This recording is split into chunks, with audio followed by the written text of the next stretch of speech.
Hare Krishna. Yes, yes, Prabhuji. Yes, Prabhuji. Hare Krishna. Yes.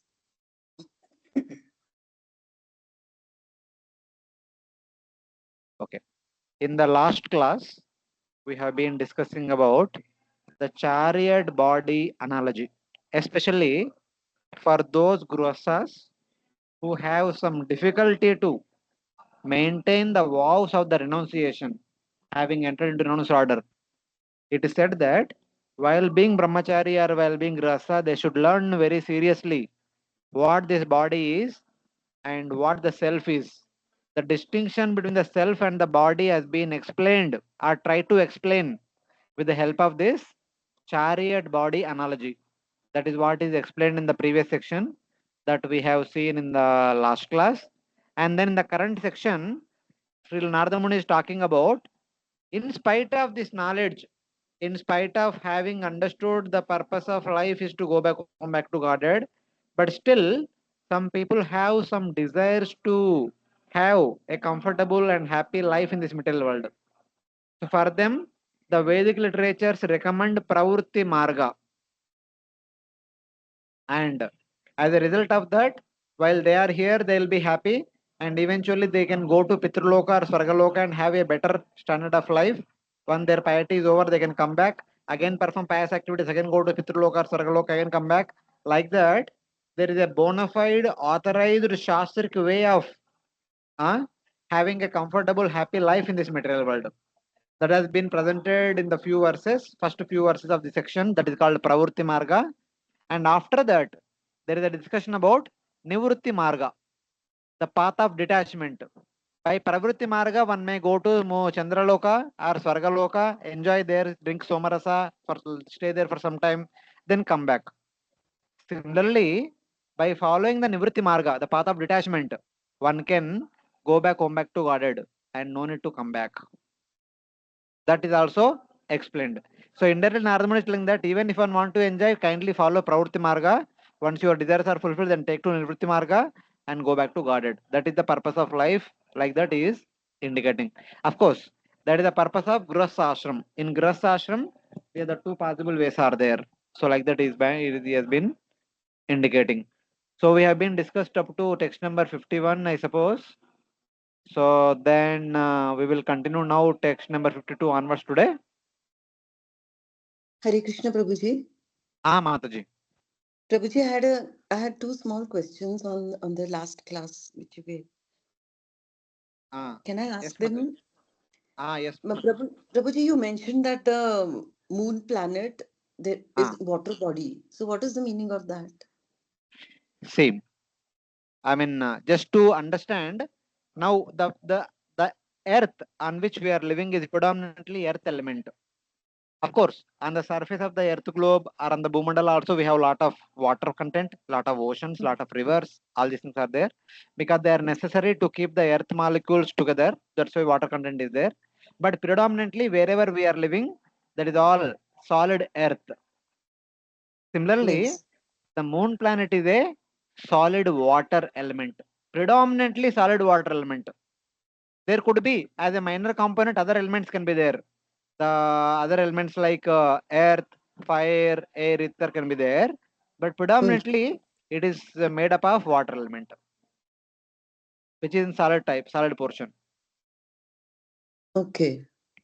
So simple to understand, like for example, in our Arctic, Antarctica region where lot of ice is there also people are trying to live, etc., etc. Like that we can think. So they are all Okay. like Arctic regions. The moon is completely Arctic region. Okay. So these sadhyas and others who stay on the moon planet, Pitrus, Sadhyas and Pitrus.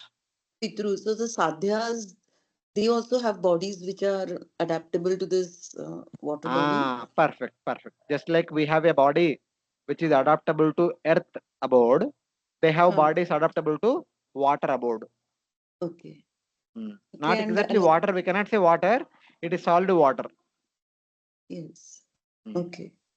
And another question was, you mentioned that the destination of everybody in general, they have to go to Yamalok first, Hmm. and devotees don't go to Yamalok. Hmm. But what about those devotees who are neophytes, Kanishtadhikaris, or who have No, just at least begun. in sixth canto we have studied, na? At least somebody has taken up the path of bhakti. Huh. They will no need to see Yamaraj. They can directly enter into a new species according to their desire. Okay. Okay. So that means even we have studied in the Ajamila pastime also. One Harinam is enough to remove the sins that can be committed by a person crores of lifetimes. Yes. So that Harinam has that potency. Whether it will do it for everyone or not, it's up to him. Harinam is a independent Abhijna Swarat. But in any case, Yamaraj says that at least my dear Yamadutas, don't bring devotees. Matlab, with that Yamapasha, Yamabatas, like the way they drag other people, Yes. like that they should not bring. Even if at all they have to take devotees, they should take them respectfully, like a special invited guest, something like that we can say. Okay. No, I was just wondering if those who have just begun their devotional service or something, Mm. would they also be treated as devotees I don't or know, but at least give a benefit of doubt. At least if they have taken wholeheartedly, holy name has that power. We cannot deny the holy name power. Whether yes, it will because happen to that person or not, we don't know. But we should have a positive note. Like for example, in India, when somebody dies, what we say? Ram Naam Satya hai. No, not like that. When we want to address that person, we say Swargiya so and so, Swargiya Yes. Sri so and so, Yeah. स्वर्गवास हो गया क्या हो गया स्वर्गवास हो गया Mm. so like that Sometimes they say Vaikunthavasi also. that only people who know they say Vaikunthavasi the Brahmana community and all they say Vaikunthavasi हो गया but people in general traditionally all over India the common notation is that ये स्वर्गवास हो गया in Telugu also we say స్వర్గస్థులైనారు that means Mm. at least I mean culturally this is the way they would convey even though they may not have gone to Swarga, but they say culturally they'll say that they have gone to Swarga. Because that is what we should have, we should show some respect to elders. So in that way. Yes. Mm. Yes, Prabhuji. Thank you. So like that we can say, at least we should say that okay, they will not go to Yama. If they have gone, we don't know. They might have gone also, but at least we should have that positive hope that holy name is Depending on powerful. their consciousness. Yeah. It all depends, ultimately depends on consciousness also. But still, we can say that if somebody has taken wholeheartedly the holy name, wholeheartedly want to practice bhakti, even just they began also, at least they will not go to hell.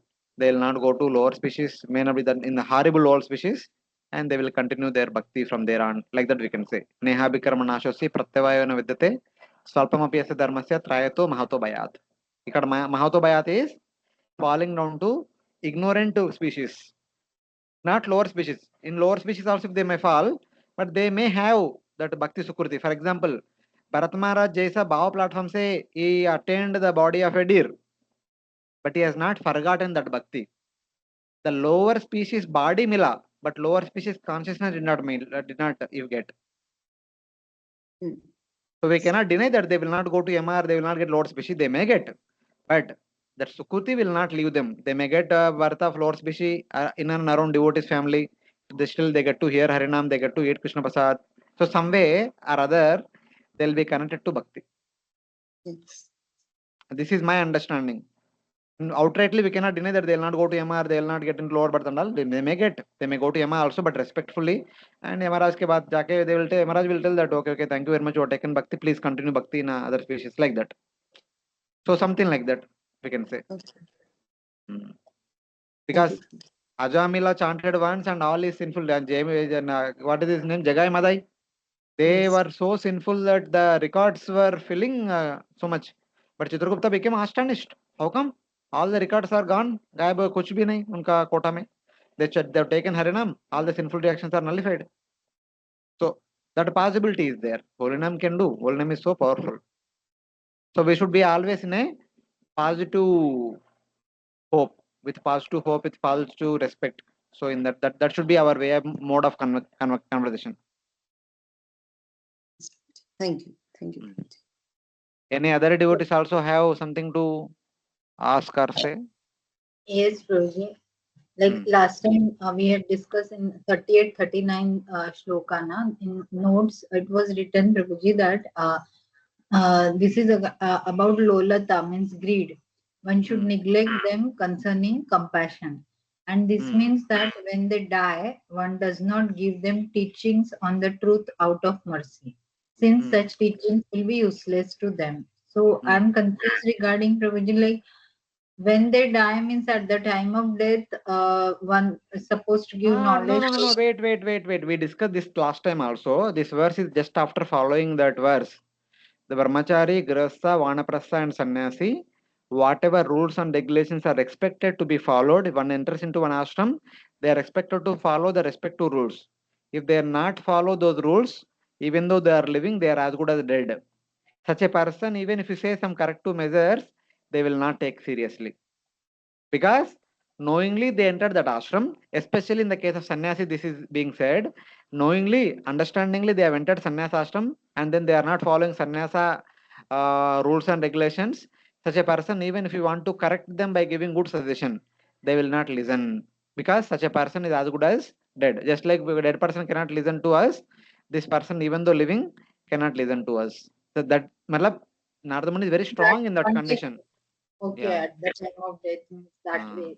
So in Means that they way. are as if dead, that is a one should not Mm. still take any knowledge.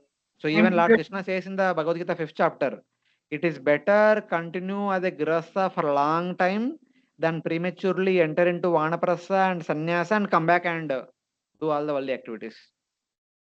Because at least Shastra gives high regard to sannyasa and vanaprastha order. So somebody is entering into vanaprastha and sannyasa means they are highly respected. They should keep up that. If you can't keep up, better don't enter. This precaution is given in Bhagavad Gita also, and in the Bhagavatam also, Narada Muni telling. And such a person who can't keep up their vows is as good as dead or vantasi, eating the vomit once again. So like that. yeah, Because yes, especially these two ashrams are very highly, I mean, they demand that kind of surrender. Otherwise, don't take. No one is forcing that you should take. If you can't maintain, don't take. But after taking, try to follow. That is what is expected. okay, okay, Es- Prabhuji. Especially sannyasa. Okay, sannyasa ashram. Yeah. Mm. Prabhuji, and one more small thing was there in the 41 verse, this Parpatna. It is written that in the conditioned life, in conditioned life, the consciousness in the body is the cause of bondage. So, means this is little difficult for me to understand that consciousness is the cause of bondage. Means how we should understand. No, that is again, I suppose I'm not remembering exactly what context you are saying, but Dehatma Buddhi, the bodily consciousness is the cause of bondage. Dehatma Buddhi is the cause of bondage. That's why in the Bhagavad Gita, at the very beginning, second chapter, starting from text number 15 to 16 to 30, Lord Krishna teaches us the distinction between the Atma and the body. Without that understanding, one can neither follow Sakama Karma, Nishkama Karma Yoga, Jnana Yoga, Ashtanga Yoga, and Bhakti Yoga. Even to practice Sakama Karma, also they should have some basic knowledge that one is Atma, one is not the body. Okay. To start any spiritual activities, the basic knowledge is I am Atma, I am not the body. Without that understanding, one cannot practice any spiritual activity. Okay, so means consciousness is the cause of bondage. Means the bodily Bodily bodily. consciousness. Yes. Okay, okay, yeah. Thank you. Mm. Any other devotees? Okay, no problem.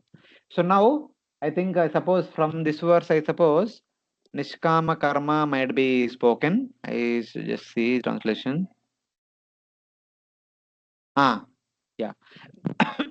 In the previous verses, from 47 to 51, there is a discussion about Sakama Karma.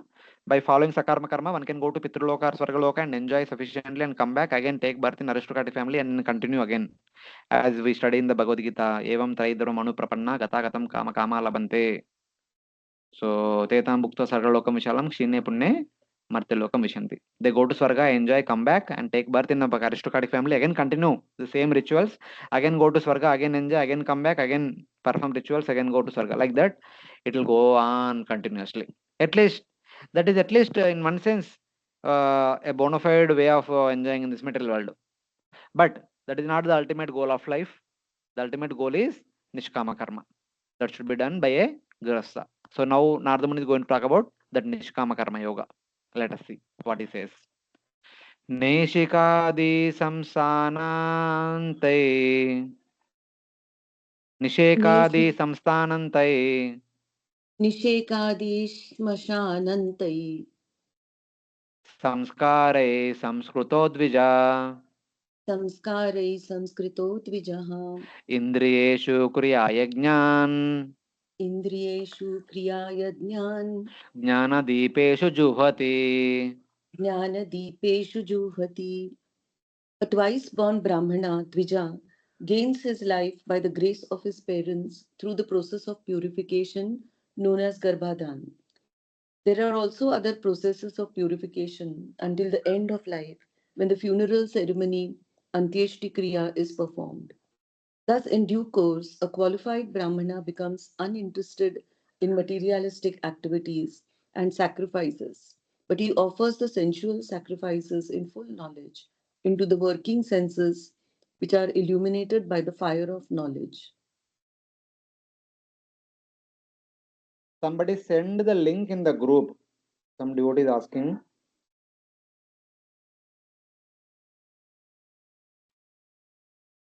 So anyone can send the link in the group.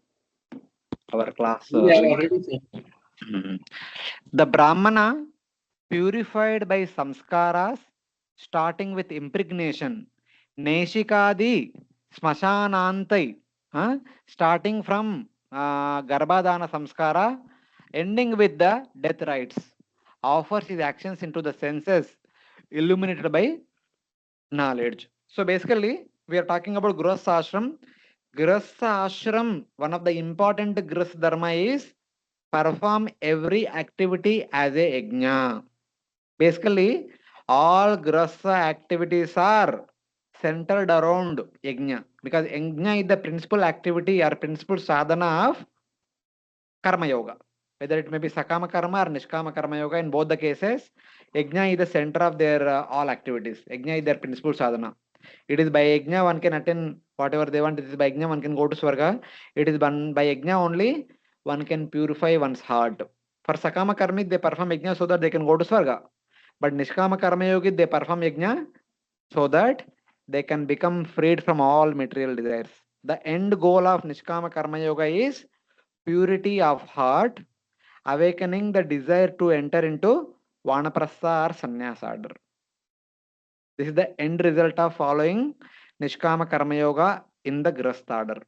Purification, complete purification of the heart without any more attachment or any more desire toward this material world or toward the worldly opulences.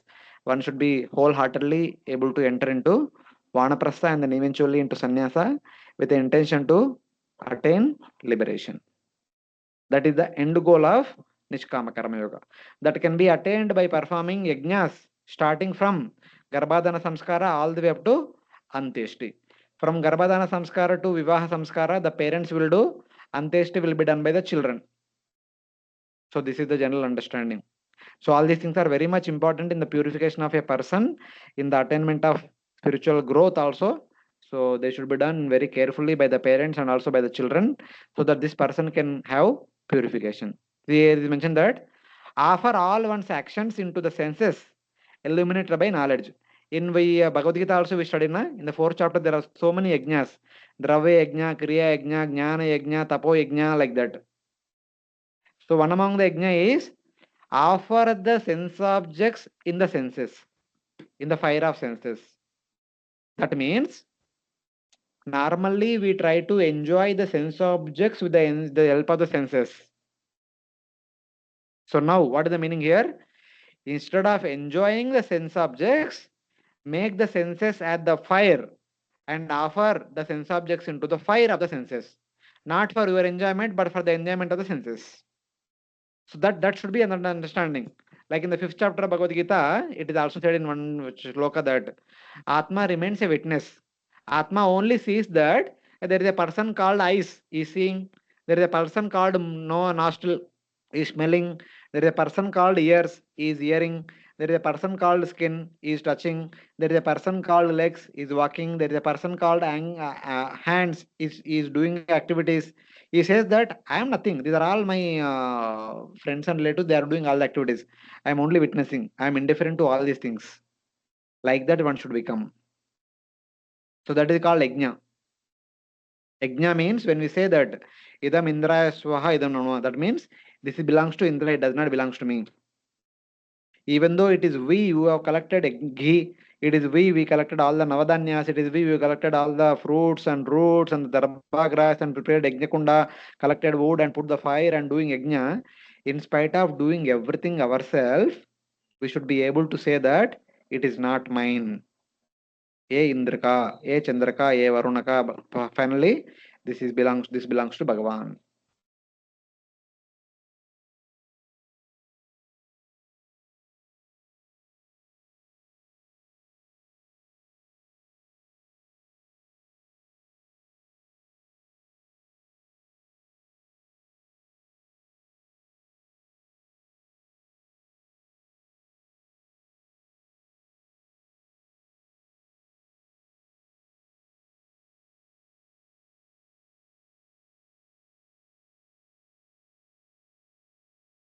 Hare Krishna. There's no sound.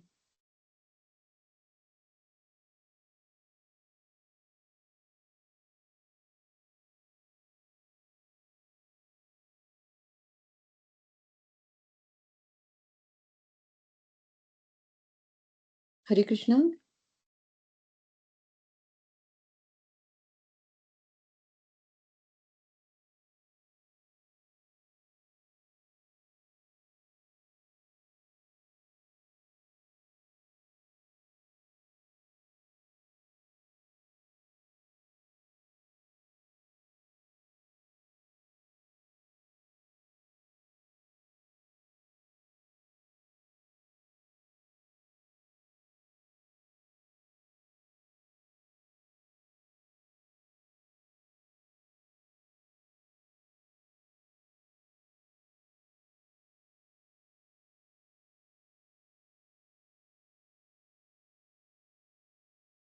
Hare Krishna. I can't hear anything.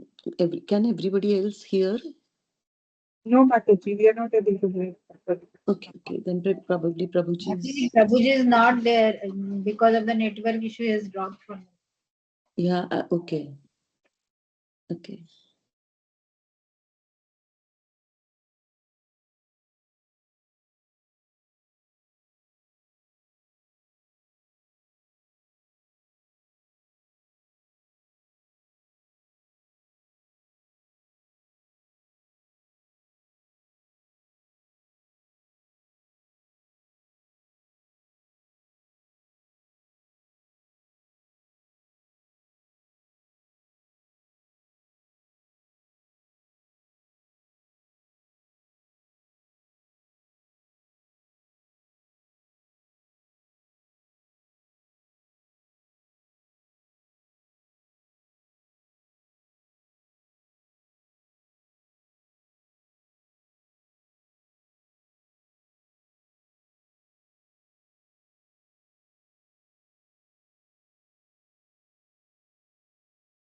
Hare Krishna, devotees, are they able to hear me?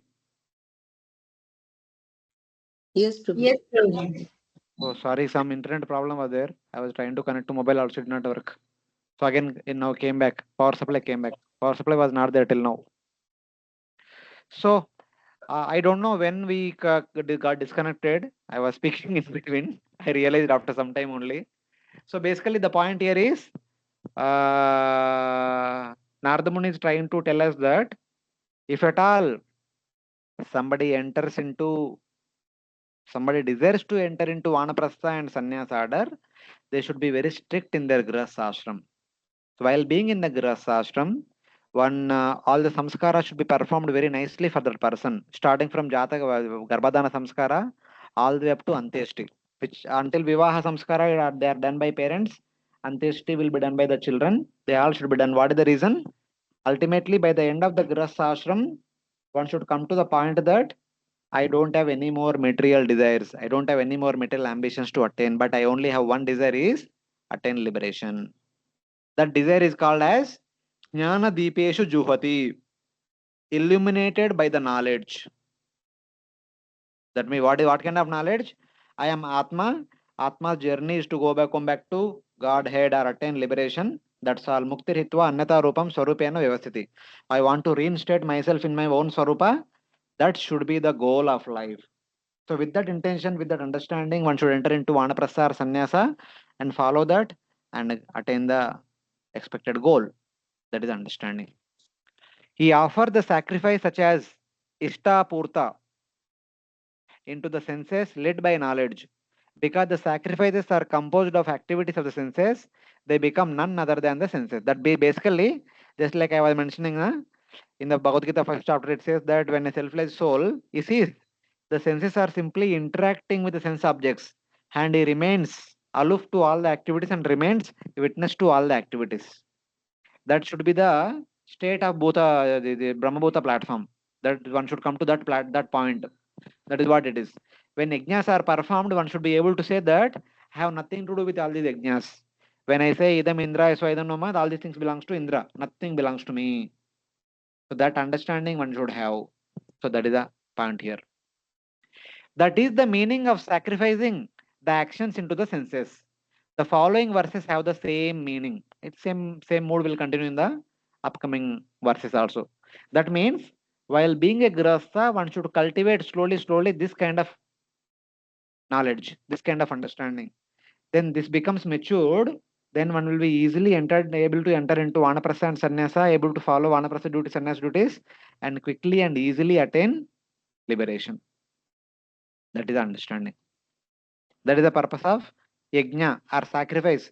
Sacrifice means it is not mine, it belongs to on whose name it is being chanted. That is the understanding. So ultimately it is like that. So we'll continue what he says. Indriyani manasyurmao Indriyani. Okay, read, Mataji. Mataji, it's okay. Indriyani manasyurmau. vachi vaikarikam manaha Vachi vaikarikam mana. vacham varna samamnaye Vacham varna samamnaye. tamonkare swarenyase Samonkare swarenyase. Omkaram bindau nade Omkaram bindau nade. tam tau tu pranamahatyamom. Samtam tu prane mahatyam. The mind is always agitated by the waves of acceptance and rejection. Therefore, all the activities of the senses should be offered into the mind. We should be offered into one's word. Then one's word should be offered into the aggregate of all alphabets. We should be offered into the concise form Omkara. Omkara should be offered into the point Bindu. Bindu into the vibration of sound, and that vibration into the life wave.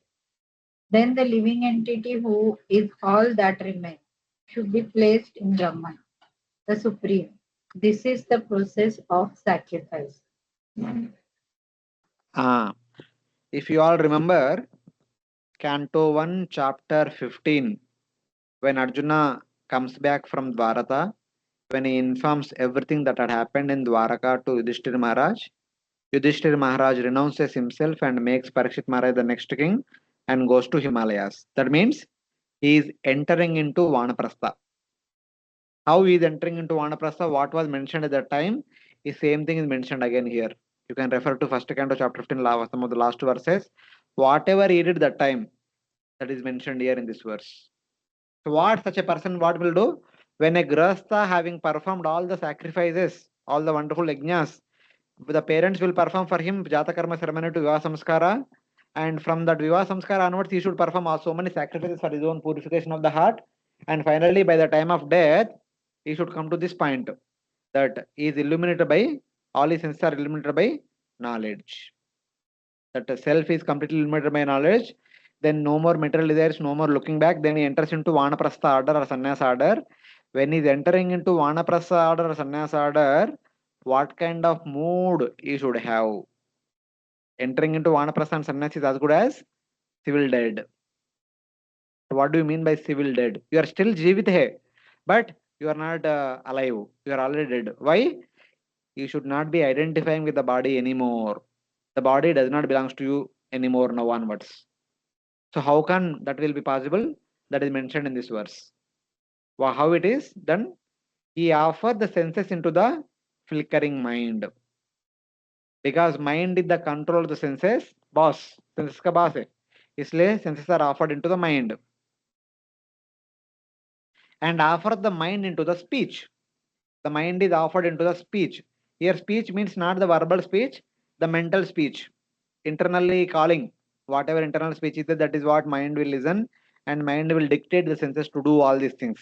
So that speech we have to understand, the internal speech. He offered the speech into the syllables.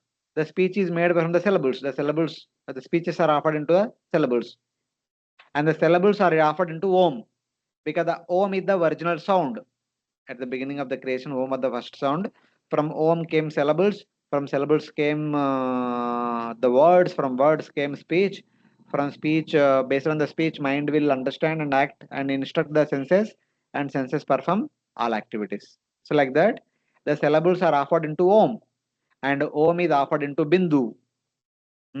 Omkaram Bindau, and Bindu Nada.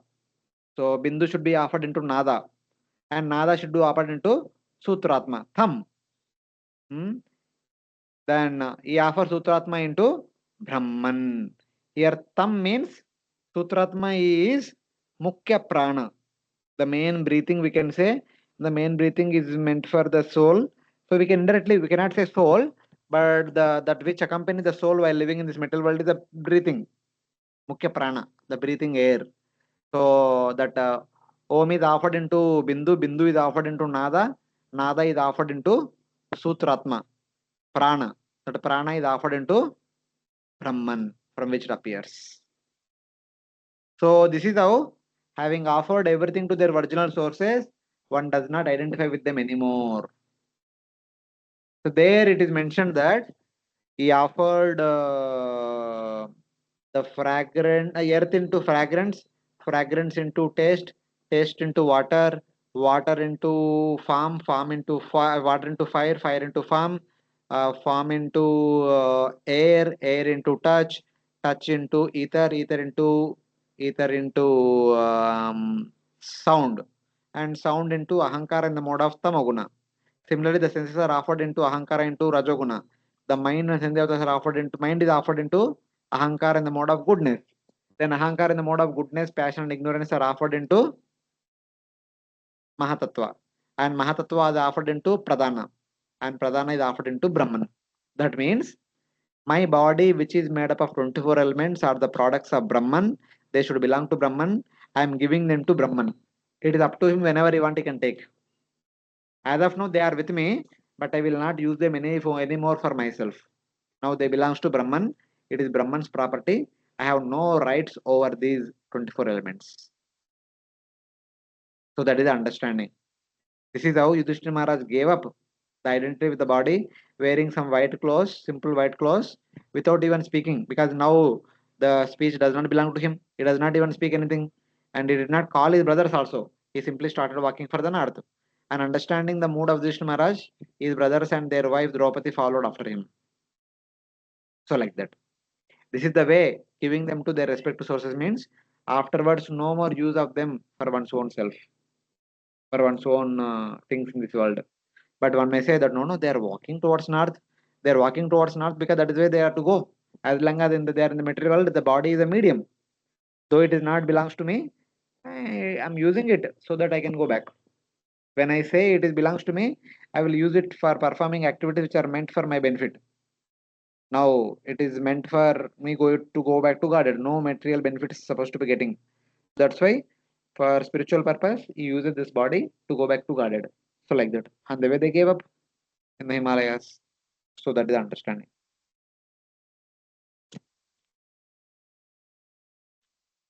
He offered the senses into the mind, which has waves of lamentation and illusion. He then offers the mind, which undergoes changes such as identifying as the doer into speech, characterized by grammatical rules. He offers the speech into all syllables, since all syllables are a particular aspect of speech. Even in the 11th canto of Bhagavatam, is gone to also many times it talks about that. There are 4 levels of speech: Vaikari, Madhyama, and Para, Pashanti, and Para. So Vaikari, the speech which we audible sound, which we listen and which we speak. But other 3 are subtle in nature. These 3 are much superior than Ahankara, ego, and all. The speech is the activity of Karmendriya. The speech is at the level of Karmendriyas only. But the other 3 speeches are superior. That's why here the speech mentioned here, it is a internal subtle speech. So that acts as the boss for the mind. That is superior to the mind. So like that. So this could be like Madhyama or Pashanti or Para, whatever we can say. At least it may not be Para, but other 2, Madhyama, Pashanti, which are at the subtle and subtle most level. So like that. So they are offered to their respective source. So in that way. He offers speech into syllables, and syllables are particular aspects of the speech. So then the syllables are offered into Om, which is composed of 3 sounds, Swara. And he then offers Om into Bindu. Bindu is Anuswara. Om is called Swara, and Bindu is Anuswara. And offers Bindu into Nada. Nada is original sound. And Nada is offered into Sutratma. And Sutratma is offered into Brahman Mahati.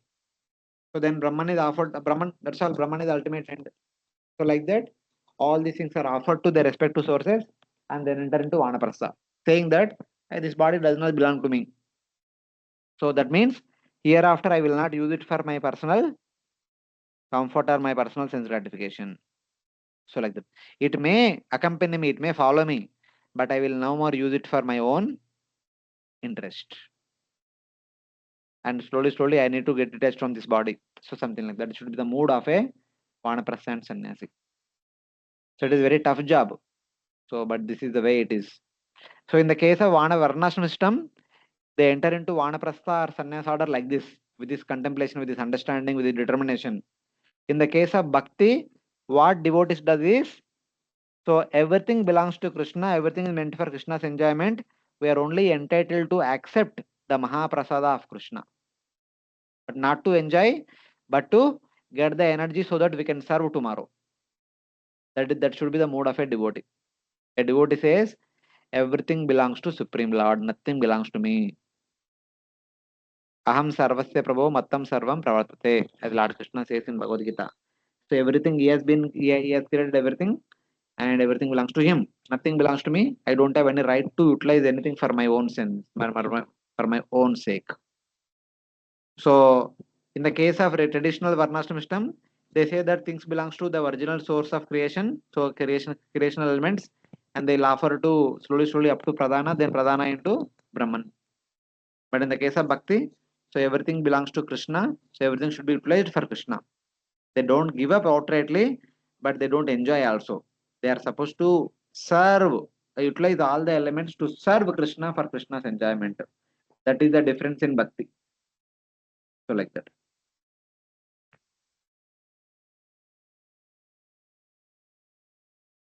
You're able to follow this verse? Little tough. Yes, Prabhuji. Now, Prabhuji, theoretically we follow, but actually it doesn't make sense or understanding that means offering speech into syllables means what? Offering syllables into om means what exactly happens? See, That my understanding is like this.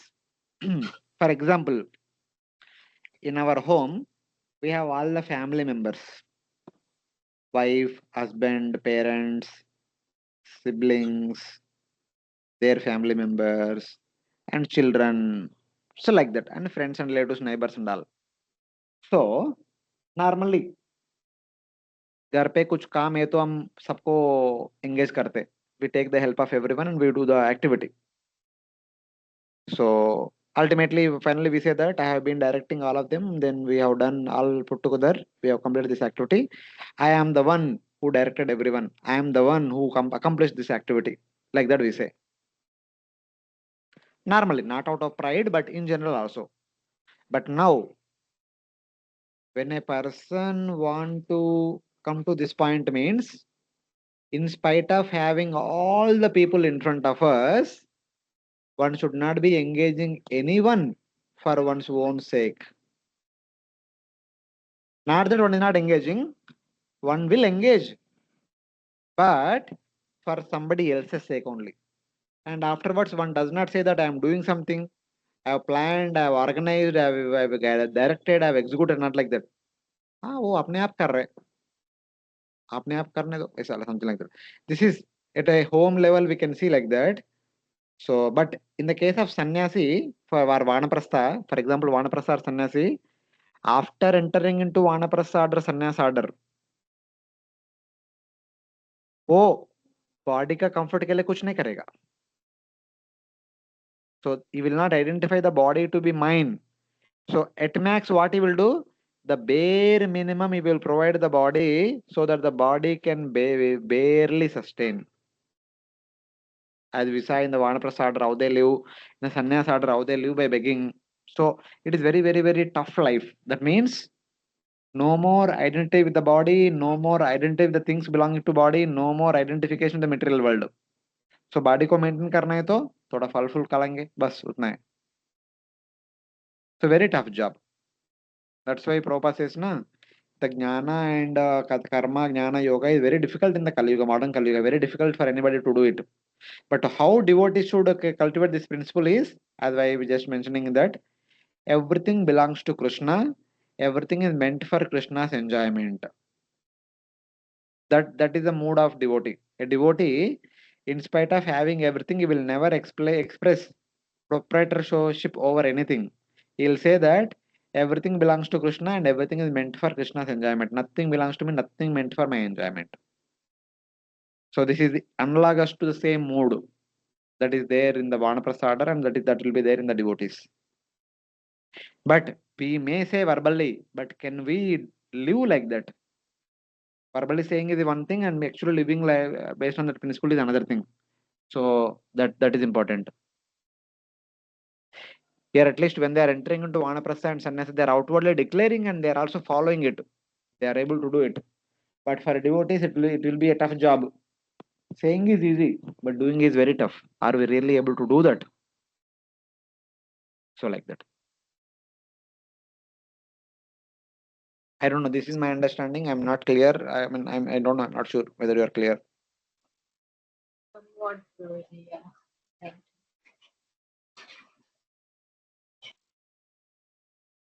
Okay. Further, few more things are there. You will continue. Agni Suryo Diva Prana Prahna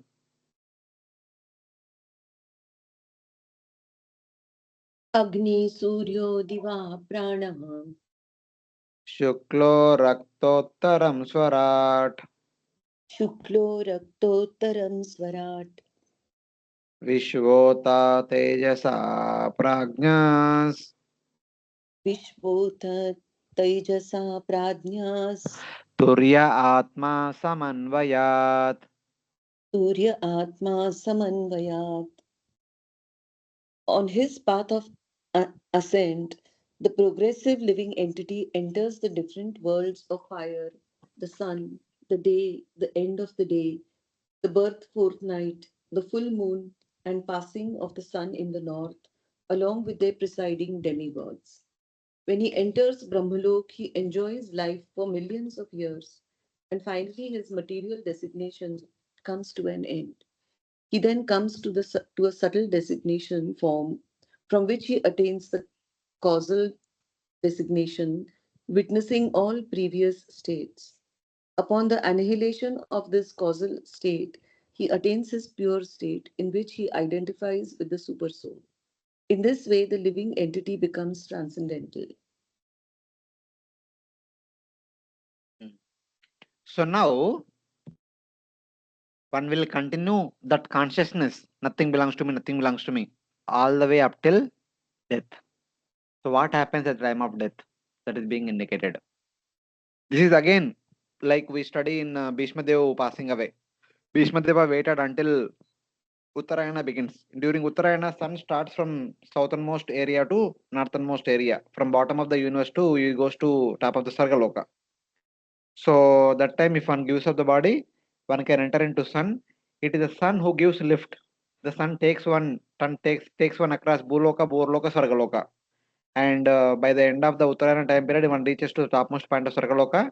From there, saying goodbye to sun, one then enters into Maharloka, then Janaloka, then Tapaloka, then Satyaloka, then eventually passing through 7 layers of the universe, enters into Brahman, attains Sajya Mukti, and does not come back. So that is the understanding is being indicated in the Bhagavad Gita chapter 8 also. Same thing is repeated here. On his path of ascent, he attains the deities of fire, the deity of sun, the deity of the day, the end of the day, the bright fortnight, the full moon, the passing of the sun in the north, that is Uttarayana, and then Brahman. So basically, of course, Uttarayana is one example, as I said. Same way, if one passes through the daytime, take the help of the deity of the day. One passes life during the bright moon, bright fortnight of the moon, then takes the help of that bright fortnight of the moon, the bright fort of the moon, going Uttarayana, something like that, in one sense. So basically, all those people who are gradually going upward, take their help, take the lift from them, and go on. Either you go on your own or take the help of somebody who is already going in the direction, so that your journey will be faster. That is the understanding we can think of. So eventually, passing through all the lokas, Bhuloka, Bhurloka, Sargaloka, Maharloka, Janaloka, Tapaloka, Satyaloka, then earth layer, water layer, fire layer, air layer, ether layer, Ahankara layer, Mahatattva layer, Pradhana layer, then finally enters into Brahma Jyoti, attains liberation.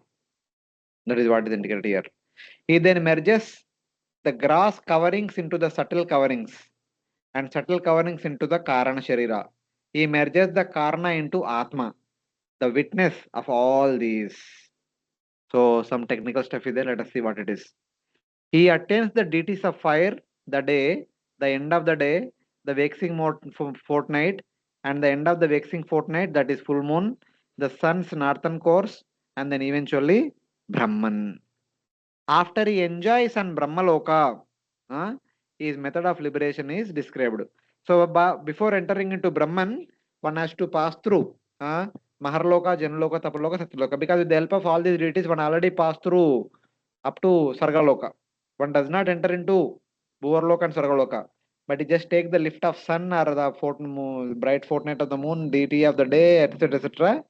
They'll be going, one will be seeing all the places, but one does not enter into all these places. Just sees from the far and does not get attracted and bypasses Bhurloka and Sarloka, then enters into Maharloka, Janaloka, Tapaloka, Satyaloka.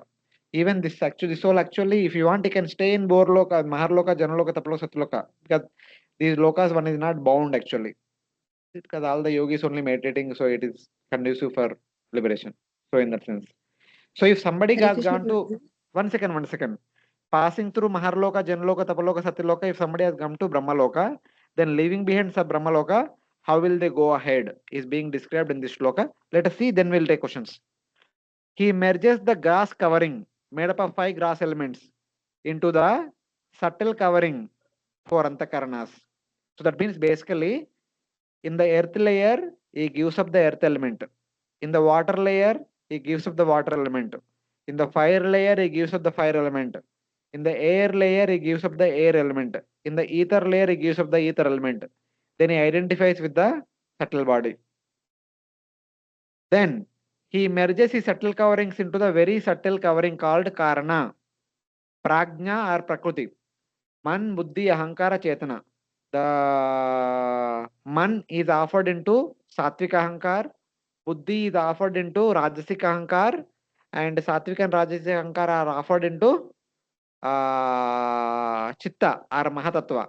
And then finally Mahatattva is offered into Prakriti. He merges the Karana into the Atma, that is Turiya, that means Brahman, the witness. With the destruction of all the transitory objects witnessed, only the pure Atma remains. Thus, he is liberated. So, Atma, who has a baggage of 24 elements, he has slowly given up one element. At the earth layer, he has given up earth element, water layer, water, along with the earth element, fragrance, along with the water element, taste. So, like that, fire and form, air and touch, ether and sound, he has given up. And all the Jnanendriyas, Karmendriyas is offered into Buddhi. Buddhi is offered into Rajasika Ahankar. Mind is offered into Tamas, Satvika Ahankar. And then all the gross elements which are offered into sound. The sound is offered into Tamasika Ahankar. All the three Ahankaras are offered into Chitta or Mahatattva.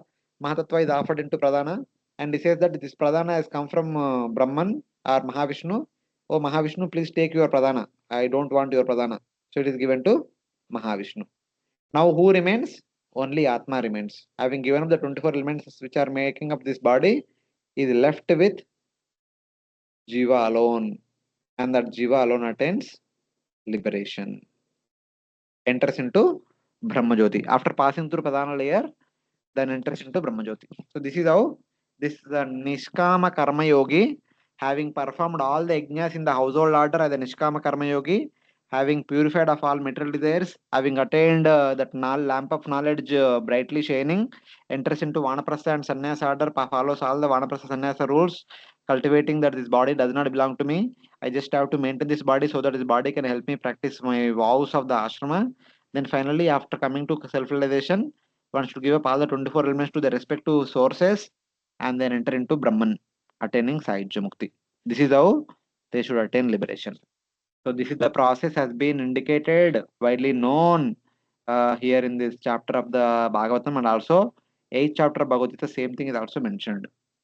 So like that. Yes, Mataji, you are saying something in between? Guruji, I wanted to ask you, all this process, it takes place instantly, or there is a long time gap between So both when are the possible. Atma? Second canto, second chapter, we have discussed about how a yogi attains liberation. There is a process called as Sadhya Mukti. There is another process called as Krama Mukti. Sadhya Mukti means after raising prana from Mooladhara Chakra to Ajna Chakra, piercing through Sahasrara Chakra, the soul quickly passes through all the 24 elements. This time, this soul does not take the help of the deity of the sun, deity of the moon, deity of the bright day, deity of the fire and all. Without their help, he himself passes through all the 14 lokas. He does not spend even one moment in any loka. He just quickly passing through all the 7 layers, enters into Brahman. That is called Sadhya Mukti. Sadhya means immediate, instant Mukti. The second one is Krama Mukti. वो धीरे धीरे जाएंगे.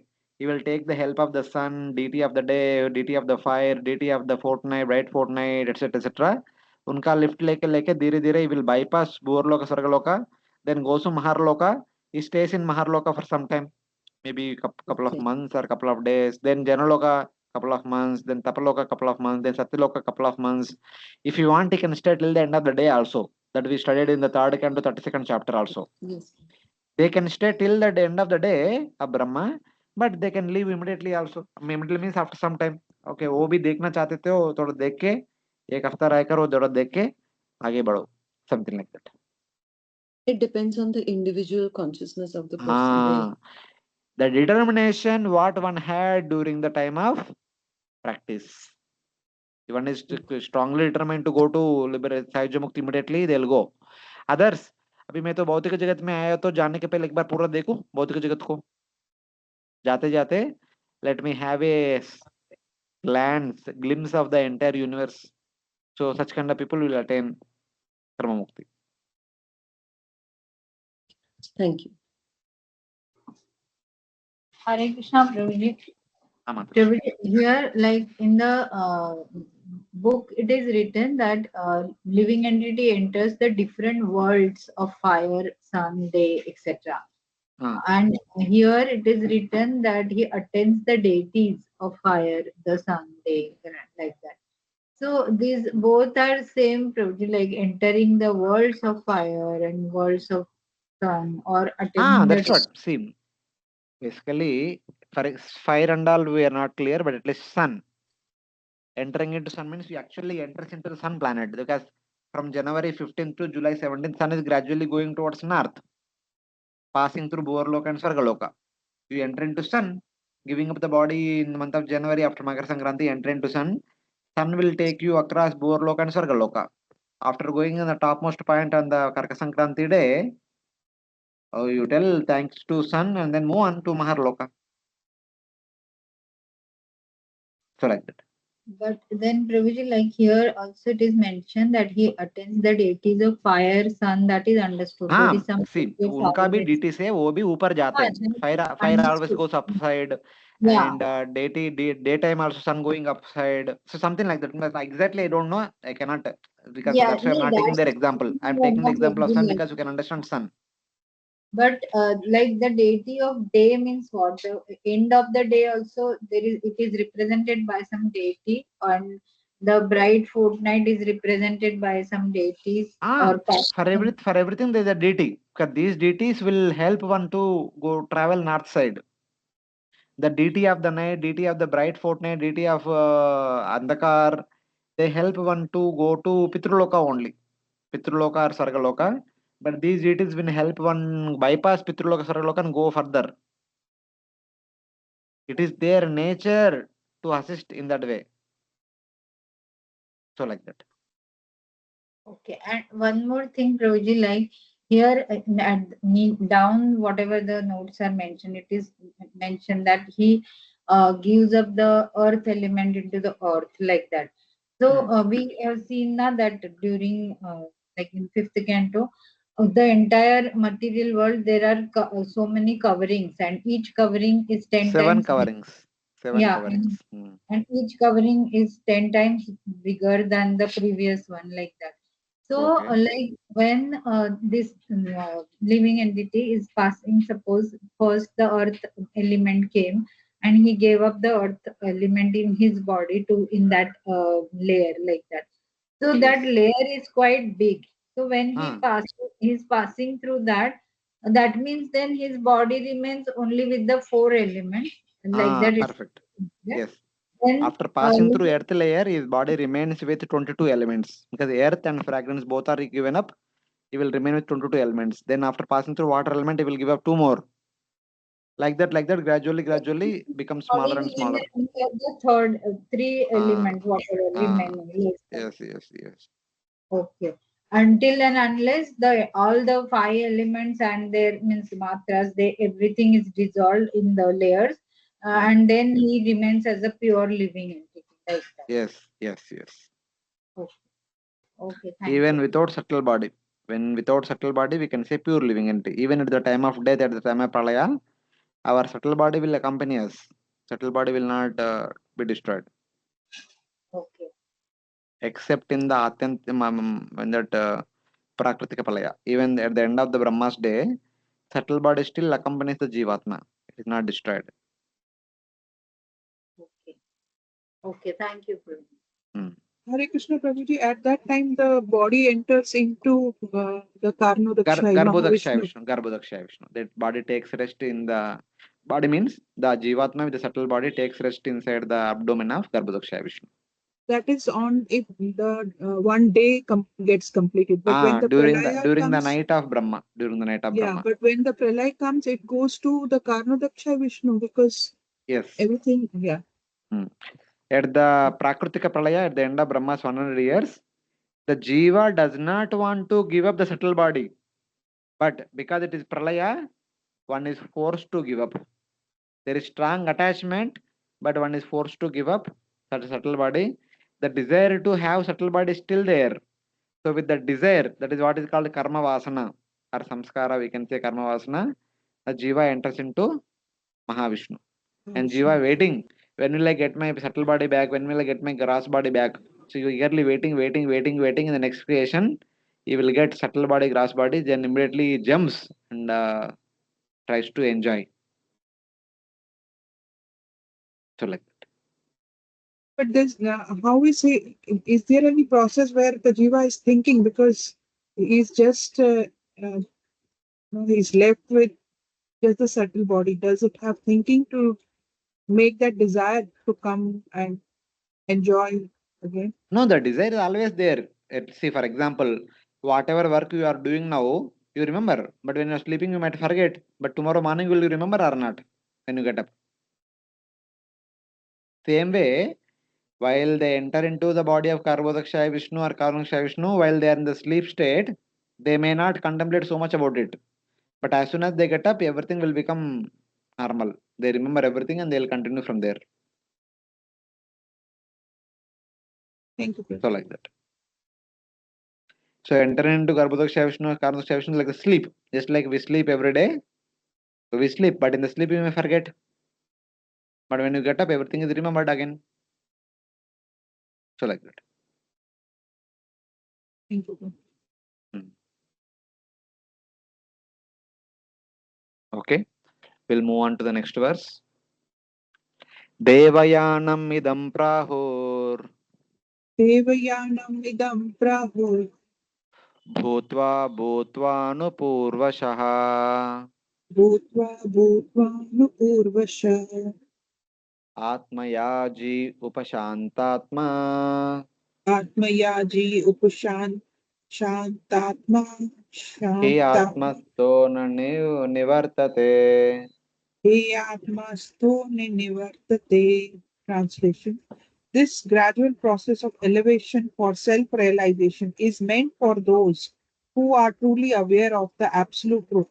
After repeated birth on this path, which is known as Devyana, one attains these consecutive stages. One who is completely free from all material desires, being situated in the self, need not traverse the path of repeated birth and death. Sorry. So in the last class, when we discussed the process of going to Sargaloka or Pitraloka, that process is called Pitruyana. And the process which is explained now in the past two shlokas is called Devayana. Devayana means the journey towards Sayujya Mukti or liberation. So in that way. This is called Devayana. Passing through these states successively, the person absorbed in Atma, free of desires and fixed in Atma, does not return to this material world. Atma Yaji Upashantatma He Atmasto Na Nivartate. Very interesting, you see. That person absorbed in Atma, Atma Yaji, is only identifying in oneself with the Atma only and free of desires. Upashantatma, no more material desires. I want to get this, I want to get this, I want to become like this, such kind of material desires are not there. And fixed in Atma, Atmasta is self-realized. आत्मा ज्ञान में स्थिति है, आत्मा के बारे में ही सोच रहे, उसके अलावा कुछ नहीं. And does not into the such a person does not into the material world. Having gone through Devayana, having attained liberation, he will never come back again. Na nivartate. न तद्भाषयते सूर्यो न शशांको न पावक यद्गत्वा न निवर्तन्ते तद्धाम परममम. This verse technically talks about Brahmajyoti. Such a jnani who enters into Brahmajyoti will never come back again. In Brahmajyoti, there is no need of sunlight, there is no need of moonlight, and there is no need of fire. So like that. Prabhuji, I have a question. When we say he gets liberation, Brahma Jyoti, but there is a possibility to come back also, no? Because it is the Sayuja Mukti. That is In our fact, it was that is our Acharya's mode. Srila Prabhupada, being a Gaudiya Vaishnava Acharya, not only Prabhupada, any Vaishnava Acharyas, they never ever recommend Sayujya Mukti. Because in Sayujya Mukti, there is no direct service to Supreme Lord. That's why They always downplay the Sahajya Mukti in their discussions, in their tikas, in their writings, in their talks. They don't never ever encourage anybody to turn their attention towards Sahajya Mukti. So they say that because there is no service opportunity in the Sahajya Mukti, even if somebody goes, they will become bored and they'll come back and they want to serve the Lord. Because our being a Vaishnava, the principal activity of a Vaishnava is to serve Lord Vishnu. So wherever there is no service, our people are not at all comfortable with that. But from Shastra point of view, from Bhagavan's point of view, there are 5 liberations. Just like we have Salokya, Sarishti, Samipya, Saurupya, like that we also have Saija. For Vaikunta, there are 4 liberations. For Brahmajyoti, there is 1 liberation. Just like in these 4 liberations, one does not come back. Even from Saija also, one does not come back. There could be some people who want to attain Saija Mukti. They are not interested in personal service of the Lord. Acharyas deny, but Lord cannot deny. Acharyas can say that no, don't look at Saija, there is no service.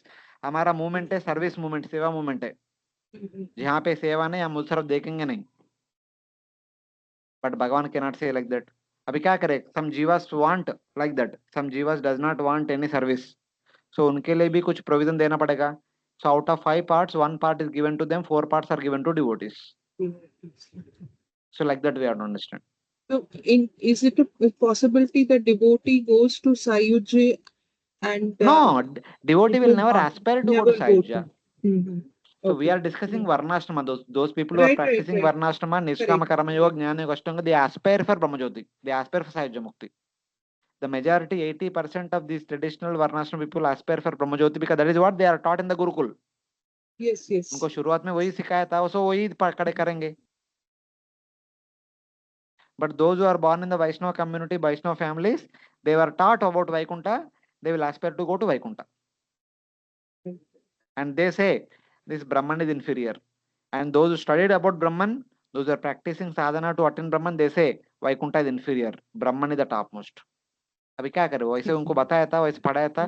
अपन जो भी वो कर रहे हैं वो तो बोलना ही पड़ेगा ना, मेरा टॉप मोस्ट है करके. सभी करेंगे, नहीं तो क्यों करेंगे. No one want to do something lower. Hare Krishna, Thank Prabhuji. you. हाँ, yes, Master. Prabhuji, once a person goes to Brahman, then there is no chance for him to desire to go to the Paramatma realization or Bhagwan realization. Is it like that? No, no, He no. remains See, there with... those are attaining Brahman mean that does not mean that they are negating Bhagavan. They know that Bhagavan is there. These are not Mayavadis, these are Brahmavadis. Brahmavadi knows. He know everything about Bhagavan also. But somehow or other he has an affinity towards Brahman. He is not disrespecting Bhagavan.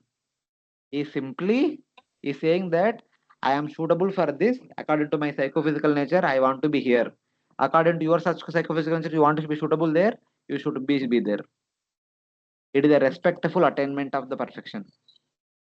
So such people, there is no hope for them to ever go to Paramatma or Bhagwan.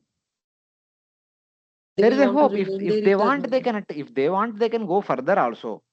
If they want to go further, they could have gone further in the beginning only. Why they want to stay here? Yeah. So it is like that. Okay, thank you. Even for example, among devotees also, there could be some of them are Krishna Bhakta, there could be some of them are Rama Bhaktas, there could be some of them are Vishnu Bhaktas. So can we say that no, everyone should be Krishna Bhakta only? Not like that. It's okay. They have that freedom to choose who should be their Ishta Devata. That they have. And among Krishna Bhaktas also, there could be some of them are Gopal Bhaktas, some of them are Madhuranath Bhaktas, some of them are Dwarakadish Bhaktas. Can we say that no, there should be no Madhura Bhakta, there should be no Madhuradish and Dwarakadish Bhaktas, there should be only Gopal Bhaktas? And we don't have that right. But in the Prachara, we can say, this is our Sampradaya mode, so try to follow this. But from some other Sampradaya, if somebody becomes the devotee of some other Lord of some other mode, We cannot deny that. But in our Sampradaya, we are advocating Gopal Bhakti. So that is our prerogative. So we are requesting all our devotees to become Gopal Bhakta. No problem. We are not disrespecting. We are not saying that, okay, Sri Vaishnavas are good for not like that. We are respecting them. They are Vaishnavas. They have developed inclination towards Lord Vishnu and they are performing Aishwarya Bhakti. And we want to perform Madhurya Bhakti and Raganuga Bhakti. So we are performing here. Something like that. Respectfully telling it. Just like we say that Sri Vaishnavas let them follow like that, Ramanandis let them worship Lord Ram, like that we say, let the Brahmavadis worship Brahman. But the problem is, at least in Vaikuntha also there is Seva only, Seva in the Aishwarya mode. So that we kind of encourage and respect. But in the case of Brahman, our Vaishnava Acharyas, they don't respect so much because service hai nahi na isliye problem. Isliye. I mean, they will not disrespect. Not respecting does not mean that disrespecting. They will respect means far दूर से respect करेंगे. सामने जाके they don't too much mingle with that. So that is understanding. But if somebody is Mayavada, Vaishnavas cannot tolerate. They come to their toes and they try to bash Mayavadi. Because Mayavadi deny the existence of Bhagavan. That makes Vaishnavas burn like anything. That's why all the Vaishnava Acharyas, they kind of dismantled Mayavad theory. They kind of pounce upon like Narsingadev upon Mayavadis. How dare you to say Bhagavan does not exist? But Brahmavadis, they know. They accept Brahma Bhagavan is there. But they want to be with Brahman. So our Vaishnavas say, no problem, Baba, aap dur raho. We want to teach a different mode. You don't come near so that our people does not get attracted to you. Something like that. Respectfully keeping distance. So, Prabhuji, as long as these people are in the material world, there is some hope that they may develop a desire to go to Bhagwan, towards Bhagwan realization of Paramatma. But once they achieve Brahman, then there is no change after that. No, not necessarily like that. See, at least they will not come back to material world. In the spiritual realm only, they can go up and down here and there. That is possible if they want. Who will Okay. stop them? They are all liberated. They can go anywhere. Okay, so those who are Brahman realized Ah, in Brahman, those who ah, are there in the merged into the Brahman, yeah. they See, may develop. I have given this example of Brahman realization many times in the previous class also. Brahman realization is like those who want to watch Sunday feast program staying at home. Those who are going to temple painstakingly on every Sunday and taking part, not only Sunday, for every festival and Sundays and actively taking part in the temple programs, that is called Salokya, Saristi, Samipya, Sarupya. And no, इतना effort कौन लेंगे, हम घर पे रहेंगे, YouTube खोलेंगे, YouTube में देखते रहेंगे, हम बैठ के ऑब्जर्व करेंगे. That is Brahman realisation. Okay. Yes. तो ना तकलीफ लेंगे ना तकलीफ देंगे दूसरों को. आप करते रहो, आप लोग करते रहो, हम यहाँ से देखते रहेंगे, यहाँ से देखते हुए आनंद लेंगे, आप करके आनंद लो. Like that. So that is that. I mean, this is my understanding of Yes, studying Prabhuji. all these while Bhagavatam for many times. So Brahmananda means a remote viewer. So they will be meditating. They are constantly in dhyana. In that dhyana, they will meditate upon what's happening in Vaikuntha. If not every now and then, but at least sometimes. Other times they meditate on the Paramatma aspect. The other time they meditate on the Brahman aspect. So like that. Thank you, Prabhuji. I mean, this is my understanding just to help us understand because we can relate to it. So watching our temple programs on YouTube every Sunday we do. At least I am doing every Sunday. I am here far away, Mandi. So Sunday class, Bhagavatam class we listen and festival है तो कुछ अभिषेक देखते हैं, कुछ class है तो महाराज का class सुनते हैं दूर से. We are not there nearby. If we are in the temple, we will have some services. ये करो, वो करो, इधर जाओ, उधर जाओ, अभिषेक में participate कर लो, ये कर लो. There we are personally engaging ourselves. We are in a remote place. Let others enjoy, let others engage. Let us watch and enjoy. So like that. That is Brahma Jyoti, Brahman liberation. Yes, Prabhuji, thank you.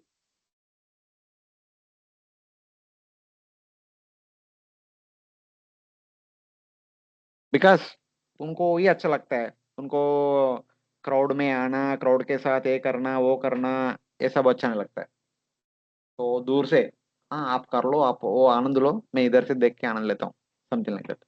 That's why the Brahmavadis enter into Brahmajyoti and remain peaceful, and they meditate on the pastimes of the Lord, and also pastimes of Paramatma, and then Brahman. That's how they feel be happy.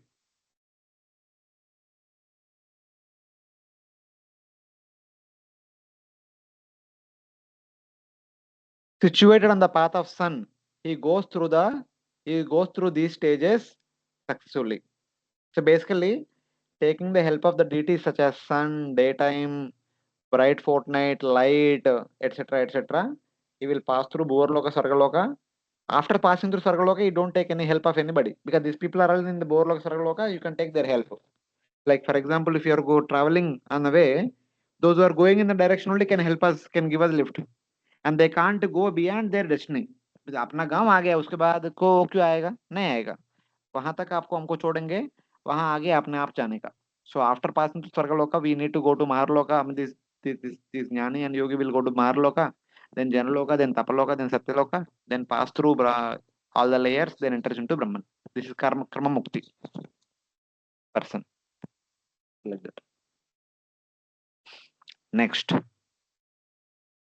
Yaete pitrudevanam ययैते पितृदेवानां ayane veda nirmite यने वेदनिर्मिते शास्त्रेण चक्षुषा वेदा शास्त्रेण चक्षुषा वेद जनस्तोऽपि न मुह्यति. जनस्तोऽपि न मुह्यति. Even though situated in the material body, one who is fully aware of the paths known as Pitruyana and Devayana, and who thus opens his eyes in terms of Vedic knowledge, is never bewildered in this material. So even Bhagavad Gita, chapter 8, whatever we have been discussing till now, they are also summarized in text number 23, 24, 25, 26, 4 verses. They talk about whatever we have been discussing till now. Yatra kale tu anavrittim avrittim chaiva yogina prayata yanti tam kalam vakshami bharatarshava.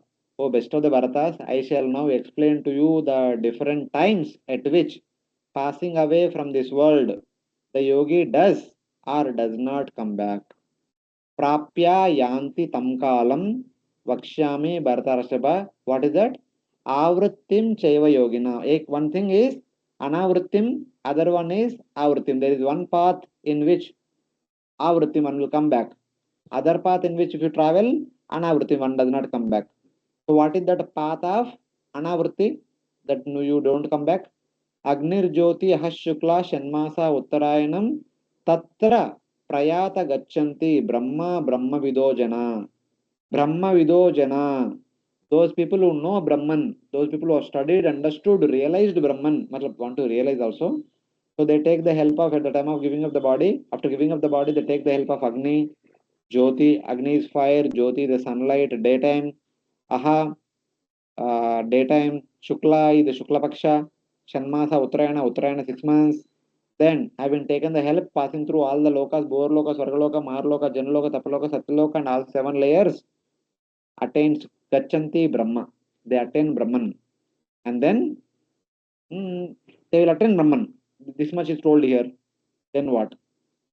They will attain Brahman, and indirectly, they will be remain there. They will not come back. So the next verse. धूमो रात्रि तथा कृष्ण षण्मासा दक्षिणायनम तत्र चंद्रमसं ज्योति योगी प्राप्य निवर्तते. धूमो darkness, ratri night, same way Krishna Paksha, Dakshinayana 6 months, Chandramasam Jyotir, having attained Chandramasa. Chandramasa means Chandraloka, Pitraloka, Jyotir means Swargaloka, Divi. Yogi Prapya Nivartate, Yogi having gone there will come back again. Such a Sakama Karma Yogi, having gone to Borloka and Swargaloka, that Pitraloka and Swargaloka, he will come back. So then finally conclusion क्या है? Shukle Krishna Gati Yete Jagata Shashvate Mate Ekayayati Anavrittam Anyaya Avarte Pamaha. There is one Shukla Marga, there is one Krishna Marga. Shukla Marga means Devayana, Krishna Marga means Pitruyana, path of brightness, path of darkness. These are known to the people in the world from the beginning of the creation. They understood that these are the Shashvati Mata, these are eternal, two eternal paths. In one path going, Ekaya Yati Anavrittim, you will never come back. Having passed through Shukla Marga, that path of light or Devayana, you will never come back. After attaining Brahman, you will not come back. Anyaya Avartate Punaha. In the other path, having traveled in the other path, that is Krishna Marga or Pitruyana, you will go to Pitruloka or Sargaloka. After your piety is over, you will come back. And these are eternally existing. And people consider them to be Shashvata Yana, Shashvati Mata. So you can't say like, okay, now ISKCON has become popular.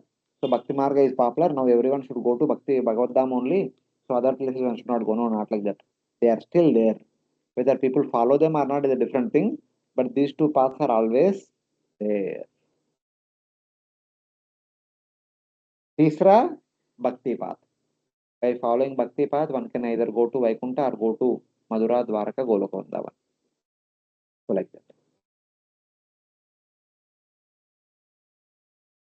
A person situated in this body who knows through the eyes of the scripture these paths of Pitruyana and Devayana mentioned in the Vedas is not bewildered.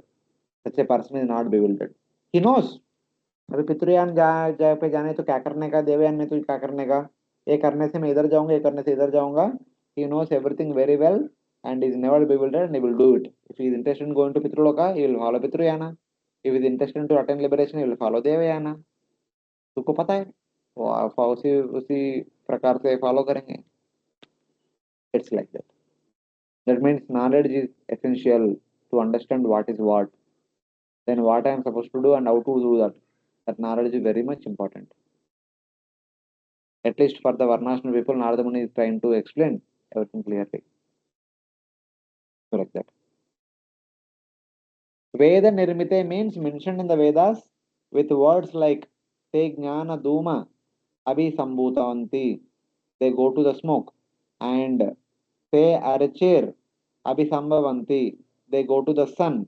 Bruhat Aranyaka Upanishad. Even Upanishads also talk about all these things which are mentioned in the Bhagavad Gita very, very succinctly and very easily. In the Upanishads, it's very difficult to understand. So like that. Janastha means those situated in a body. Hare Krishna, Prabhuji, this Dhuma is what exactly here means? They go to the Dhuma means. Dhuma means the deity of the Dhuma, deity of the darkness. There is one darkness during the night time. When the sun is on the other side, there is the actual darkness. Other time, the darkness happens due to intense clouds. Maybe because of intense clouds or intense dust, some darkness will happen. That is Okay. Dhuma. I thought smoke they have mentioned means some due to the fire. Smoke also causes darkness, na? When there is lot of smoke because at the time of fire, instead of fire there is smoke, that will also cover you completely. You can't see anything. That is also smoke. Also, even the winter fog also comes. That also creates darkness. Clouds also create darkness. All these are different darknesses. Okay, so means that much quantity of smoke is there in the like means because of the fire of sun or something around there is No, smoke. not like that. Not like that. The smoke may be more or less. That doesn't matter. There is a deity of smoke. There is a devata. See, for example, the deity of smoke is a bike wala or What? scooty wala. The deity of the day is a scooter wala. And the deity of the bright fortnight is bike wala. And the deity of sun, Uttarayana sun is. So these are like different people who can help you go toward attain Brahman. According to their kshamata, they will help you. They will drop you from here to some place. Okay. Uh, Okay. Thank you. The sun is the one who can take you across maximum distance. बाकी लोग थोड़ा थोड़ा, बाकी लोग sun तक पहुंचेंगे, ऐसा पकड़ो. अभी if somebody has left their body, the deity of the day is there. Because day is there, deity will be there around. The deity of the day will take him till the end of the day. Because the deity of the day will be there only as long as day is there till the end of the day. In the night time, moon will be there. If that time it happens to be bright fortnight, the moon is there always. So moon will take him across for the next 14 days until the Purnami will come. So तब तक वो लेके जाएंगे. So I mean by good chance by Purnami if we reach to the moon, if we reach to the sun, sun के बगल में आएंगे तो he will give us to sun, and we enter into sun and go on further. So like that. Okay. It's basically multiple people are helping us go in the direction. So one by one will help us, and ultimately we come to sun. Sun will take us across Bhuvarloka and Sargaloka. Then हमारा journey खुद को करना पड़ेगा. So at the time of death, whichever deity is around, means as per the time and circumstances of the death, that deity will take that soul further like that. Yes. Okay, thank you. एक अपने आप जाओ, नहीं तो किसी का help लेके जाओ. तो दोनों तरीका. Okay, thank you.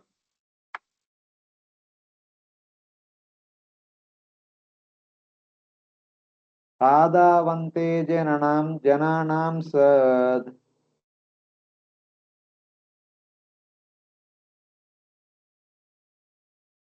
Advante jananam sa बहिरन्ता परावरम् Kahir anta paravaram जनानं ज्ञेयं वचो वाच्यम् Jananam yajnam vacho vacham तमो ज्योतिस्तु अयं स्वयम्.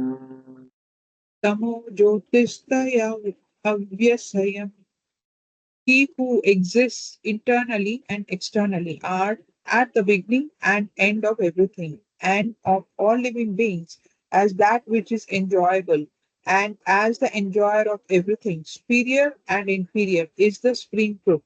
He always exists as knowledge and the object of knowledge, as expression and the object of understanding, as darkness and as light. Thus, He, the Supreme Lord, is everything. Brahman is what exists in the beginning and in the end. It is eternal objects. It is eternal objects of the jiva. Object means that object supposed to be attained, the ultimate goal of jiva. It is superior and inferior objects. It is the senses, the sense objects, and the objects expressed by words.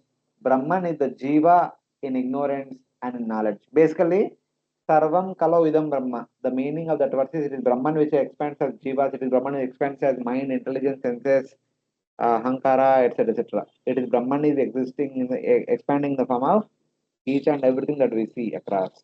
Like that. Everything is Brahman in that state. By thinking in this way, one avoids illusion. Ultimately, at the time of liberation, one sees everything as a Brahman. Then one remains in the Brahman. So that is the understanding. That which exists in the beginning as the cause and at the end as the destroyer is called Brahman. Before everything has begun, only Brahman was there. After everything has been annihilated, only Brahman will remain.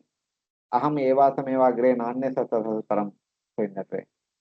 Brahman is the external objects of enjoyment and made of Maya and the internal enjoyer, the Jivas. Brahman is superior and inferior things. Basically, it is Brahman which manifests as the 24 elements which are external objects which are meant to be enjoyed. It is Brahman which expands as Jiva, who is superior energy, who enjoys. That Bhagavad Gita chapter 7. Bhumirapo nalo vayu kammano buddhire vacha ahankara miti yamanne binna prakriti ashuda. Apareya mitatvarnam Jivabhutam Mahabaho Edam Dhareta Jagat. So, like that. It is the senses and the sense objects and the objects expressed by the words. Brahman only the senses, Brahman only the sense objects, Brahman only the voice. Brahman is the ignorance of the Jiva in Tamas, and Brahman is the knowledge of the Jiva in the mode of goodness. So it is Brahman who expands as Sattva-guni jivas, Rajoguni jivas, and Tamoguni jivas, like that. Thus, nothing exists beside Brahman. Thus, there is nothing that can cause bewilderment. So, when one understands that everything is Brahman, everything is a manifestation of Brahman, one is never under bewilderment. If everything is Brahman, everything belongs to Brahman, nothing belongs to me, then I should be with Brahman. If I am belong to Brahman, I should be with Brahman. Why I am in the material world? That understanding one will come to. So, like that. Sarvam kalam vidam Brahma. If everything is manifested from Brahman, why what am I doing here? I should be with Brahman. Like that, one should be going back to Brahman, ultimately. So now there is a simple question raised, and then eventually that question is answered. How can the sannyasi says that everything is Brahman when everyone perceives difference between enjoyed objects and enjoyers? So how can a such kind of sannyasi who is attaining liberation can say that everything is Brahman? अभी दोनों के बीच में distinction है ना. There is the enjoyer, there is the object of enjoyment. Distinction तो है. The no answer is the non-dual knowledge of Brahman is the method for persons who worship Brahman. The Brahmavadis are supposed to see like that. Everything has been manifested with Brahman, that's why everything is Brahman. Because that is their philosophy. It does not accept perception of reality of the universe with variety and with various Shaktis. In order to convince persons qualified for jnana of the falsity of the universe, the theory of a Brahman producing an unreal world is praised in 8 verses. The next 8 verses, starting from 58 to 66 or 65, whatever, 8 verses will talk about the one of the important concept of Brahmavadis. Because Brahmavadis, their sadhana begins with this concept. What is the concept? The entire material world is not real. It is like a dream world. When you go to sleep, you get a dream. In the dream, you will be doing so many wonderful things in a dream world. Same way, this entire material world is like a big dream world. Since it is a dream world, when you come out of the dream world does not make any sense. Same way, this material world does not make any sense for a self-realized soul. So like that is the understanding here. So that theme will be explained in the next 8 verses. For such a person, when he says that this world is all illusory like a dream, it is all manifested by Brahman, it all belongs to Brahman, it is all Brahman. So he will say like that. Even though it is illusory, it does not exist, have any reality, but it is manifested by Brahman only. So it belongs to Brahman. I should not become attached to that. That is the understanding. And this theme will be presented. The Brahmavadis Ekatvavada. Everything is Brahman because everything emanates from Brahman. That principle has been elaborated in the next verses.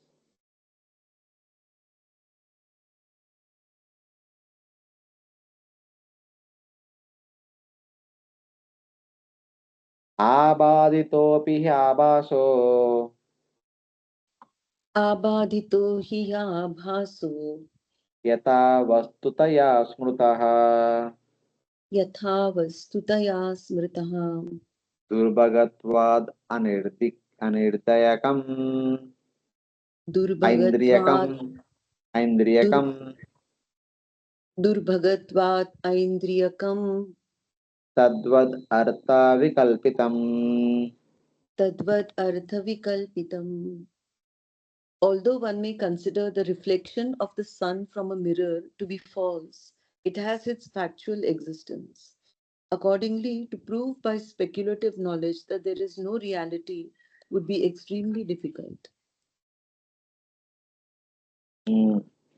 Just as illusions, though false, are accepted as real, so objects perceived by the senses are accepted as real because of difficulty in proving them otherwise.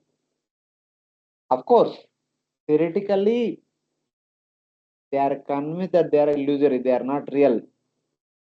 But for the conventional sake, for the practical dealing sake, for the time being, they accept them as real. The devotees say that somehow or other one should observe the mind in Krishna. Enakena prakarena mana Krishna niveshe. Similarly, the jnanis say the purpose of their method, Jnana Yoga, Ashtanga Yoga, is to see only Brahman. Yo pashyati mam sarvatra sarvam cha mai pashyati. One should be able to see Brahman in everything and everything in Brahman. That is their philosophy. Just like devotees say that Enakena prakarena mana Krishna, somehow or other contemplate upon Krishna only in one's mind. Like that. Since the world is perceived to be real by the mind, it is difficult for the mind standing alone to refuse to accept the world on the basis of statements of denial. Of course, the Shastra will say that you should treat this universe as a imaginary dream, like a dream, but that will not happen overnight. Very difficult to accept that accept that understanding and convinced of that. Because मैं तो deal कर रहा हूँ ना world से, तो तुरंत नहीं होगा. That is understanding. In spite of the theory of a false world produced by Brahman, one should learn the truth from the scriptures. So, one may hear but should not get convinced immediately, but thoroughly analyze the scriptures and then get the proper understanding. So, like that.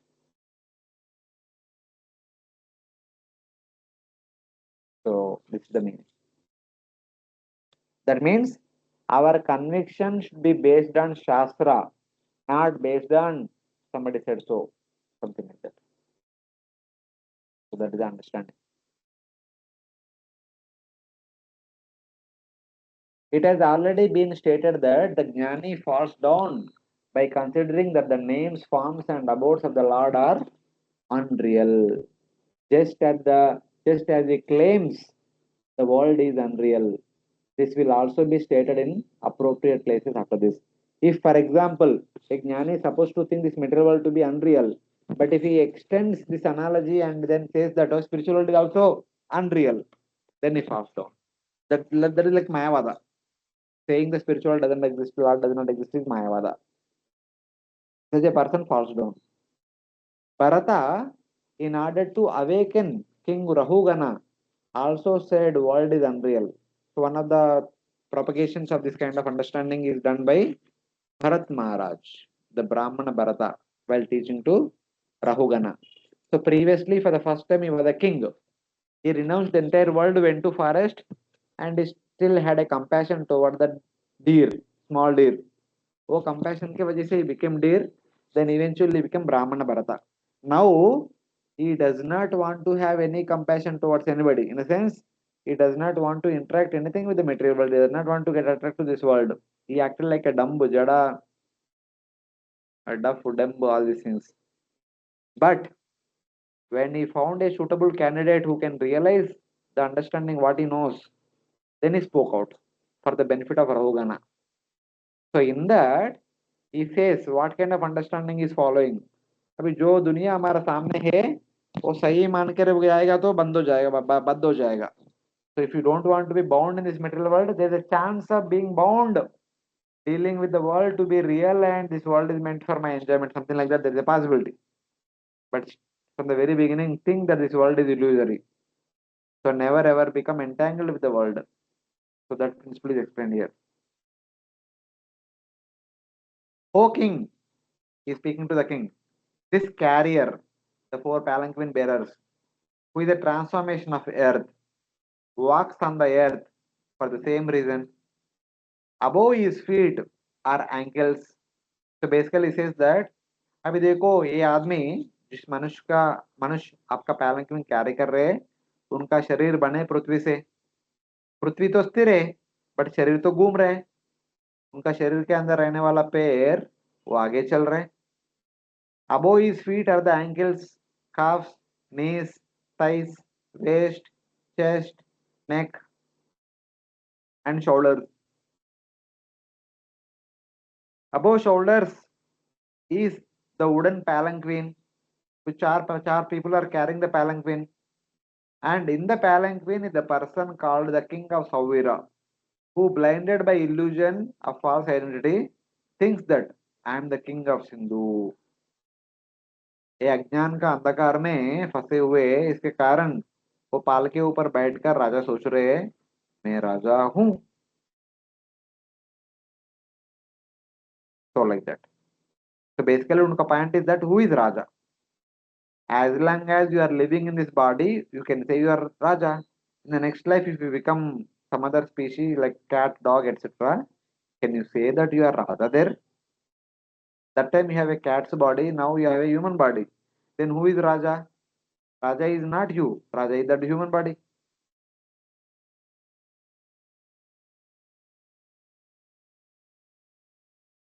So like that. So the strong knowledge is taught in the fifth canto. Jada Bharata taught, Brahmana Bharata taught Rahogana. So that is to stay away from this world. If you want to stay away from this, you should think like this. If you don't think like that, you can't stay away from this world. That is the problem. But then, in answer to the doubt, what is real, he concluded that everything with the word Bhagavan is real. Anything that connected with Bhagavan is the actual real. Otherwise, even the travel in metro, the luxuries, I mean like that, anything like that we can say. Anything connected to that, the luxurious things connected to the body are all illusory, temporary, etc. That kind of understanding is given here. So next, Brahmana Bharata says, the wise say that the truth is beyond the gunas, containing everything including liberation, is one without a second. So basically, everything connected to Bhagavan is real and liberation is also real. And that Sahajya Mukti, that Brahman is all pervading, is called Brahman, Paramatma, and Bhagavan, and is also Vasudeva. That what you call Brahman, that what you call Paramatma, that what you call Bhagavan, that what you call Bhagavan Sri Krishna, only these things are real, and serving them is real. Other than that, doing any mundane activities for the mundane benefit, these are all illusory. So, like that, our King Rahugana was saying. Sorry, King Bharata Maharaj said to King Rahugana. Let us return to the text. Just as an illusion like two moons is accepted by a child to be real, things perceived by the senses are accepted as real, though they are not, because of difficulty in thinking otherwise. So now, if the child is asking that I want moon, then what mother will do? She will take a flat vessel, put the water, and put it on the terrace, and the moon is reflected. The mother says that, oh child, जाके moon लेके आओ.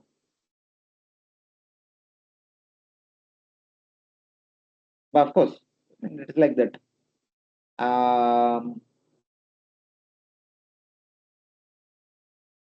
Thinking perceived, the things perceived by the senses are accepted as real because हम तो हर दिन ले रहे, हमको real मानते, सही मानते, because although they are not, because of difficulty in thinking otherwise. In ultimate reality, they are not real, but in the practical reality, they are real. So we tend to accept them real. But a person want to attain liberation, they should treat them as unreal so that they should not become attached to it. But when we accept something is real, when we are tasting them, there is a tendency to become attracted to it. That attraction can bind one. If one does not want to be bound in this, because he knew, मैं तो थोड़ा compassion दिखाया था और deer cup के ऊपर, I became deer and I became solution also. That I became deer, I became Brahmana also. So that's why I don't want to become one more person. So it's like he became very serious. His teachings are also very serious. Like that. So little bit, if you remember the fifth canto, this section, you can make it, you can connect to it. Otherwise, basically the point is that if a Brahmavadi want to attain Brahma Sayujya, Brahman liberation, their thought process while practicing their sadhana, especially in the Vanaprastha Sannyas order, they should treat this entire world is a manifestation of Brahman and it is illusory. If at all you think real, it is all Brahman. It all belongs to Brahman, it is all Brahman. Like that one should treat them. So like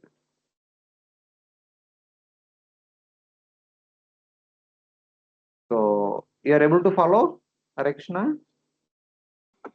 Yes, Prabhuji. Yes, Prabhuji. So we'll do two verses more. We'll stop at 60th verse. This is a little technical and two stuff. We'll stop here only. Sthiti adinam ihartanam Shityadinam iharthanam chayana katamapihi chayana katamapihi na sanghato vikaropi na sanghatopi vikaropi na prutam na nanvito mrusha. na prithangvanvito mrusha. In this world, there are five elements, namely earth, water, fire, air, and ether.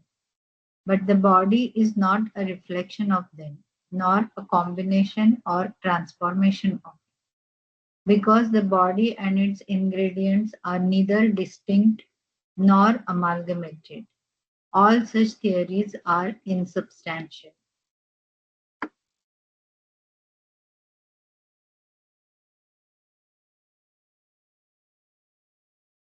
Here Nardamun is saying the body made up of the five elements is neither a combination of the elements nor a whole with the elements as its parts, since it is not completely separate and not intimately connected with them, that the body and the world are illusory. नया point बोल रहे, whether it's human body, whether the entire world, neither the elements are distinct nor the elements are properly mixed so that you can understand them. अभी कैसे mix हुआ किसी को समझ में नहीं आएगा. So that's why the body and the world is illusory. You may say that the earth element is real. Okay, earth element may be real, but what about your body? Your body में earth element के साथ बाकी elements भी है. Is it earth element? Is it the combination of all the elements? Is it the combination? How it is the combination? For example, we say that earth, water, fire, ether. कहाँ है आपका body में आकाश का element? Ether का element कहाँ पे? और air का एलिमेंट कहाँ पे? एयर आ रहे जा रहे. It is not part of the body, it is coming and going, but air तो है. आप एयर है बोल रहे हैं, पर ये कहाँ पे है? So like that. So as a result of that, no, how can you say it is real? It is supposed to be illusory in that way. Thus, the body and other things based on the five gross elements are not a combination of the five elements or the transformations. A forest is a combination of different trees. Taking out one tree does not mean the whole forest has been pulled out.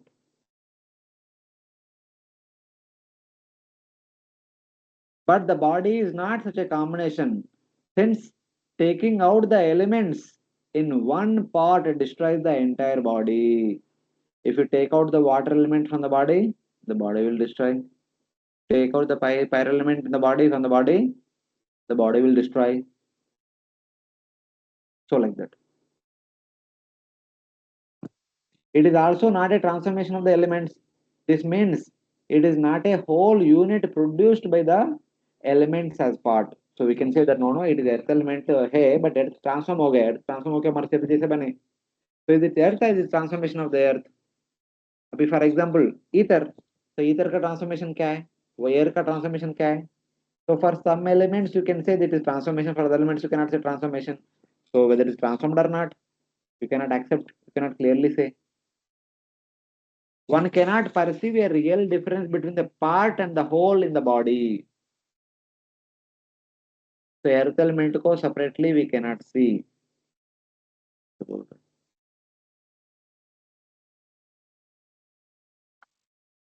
Nor the body closely connected with the five elements.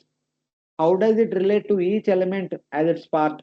If the elements are parts and closely connected to the body, it would mean that if the parts were destroyed, then the whole would be destroyed. If the hands, fingers, or intelligence in the body were destroyed, the whole body should be destroyed. Or if the parts are accepted as the whole, it would be an insubstantial argument. So now, if the part is destroyed, if the whole body is destroyed, then one should say that the part is whole. If part is destroyed, the whole body is not destroyed, then we cannot say part is whole. So like, the body is also a transformation of the elements, since it is not separate from the elements. See, finally, body is also made of the five elements only. Earth, water, fire, ether. And it does not opposite.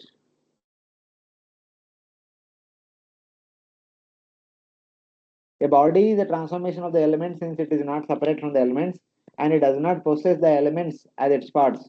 That the body and the world is false are false, and the doctrine of false world is good. So, matlab, with the help of logic and combination, logic and reasoning combination, they say that, abhi dekho, world is there, your body is there. You say your body is made up of five elements. If I take away one element, will the body remain? Maybe for some elements it may be remaining, but for some elements, if you take away that element, will the body remain? It may not. For example, breathing air. If you stop breathing for a couple of minutes, the person may die.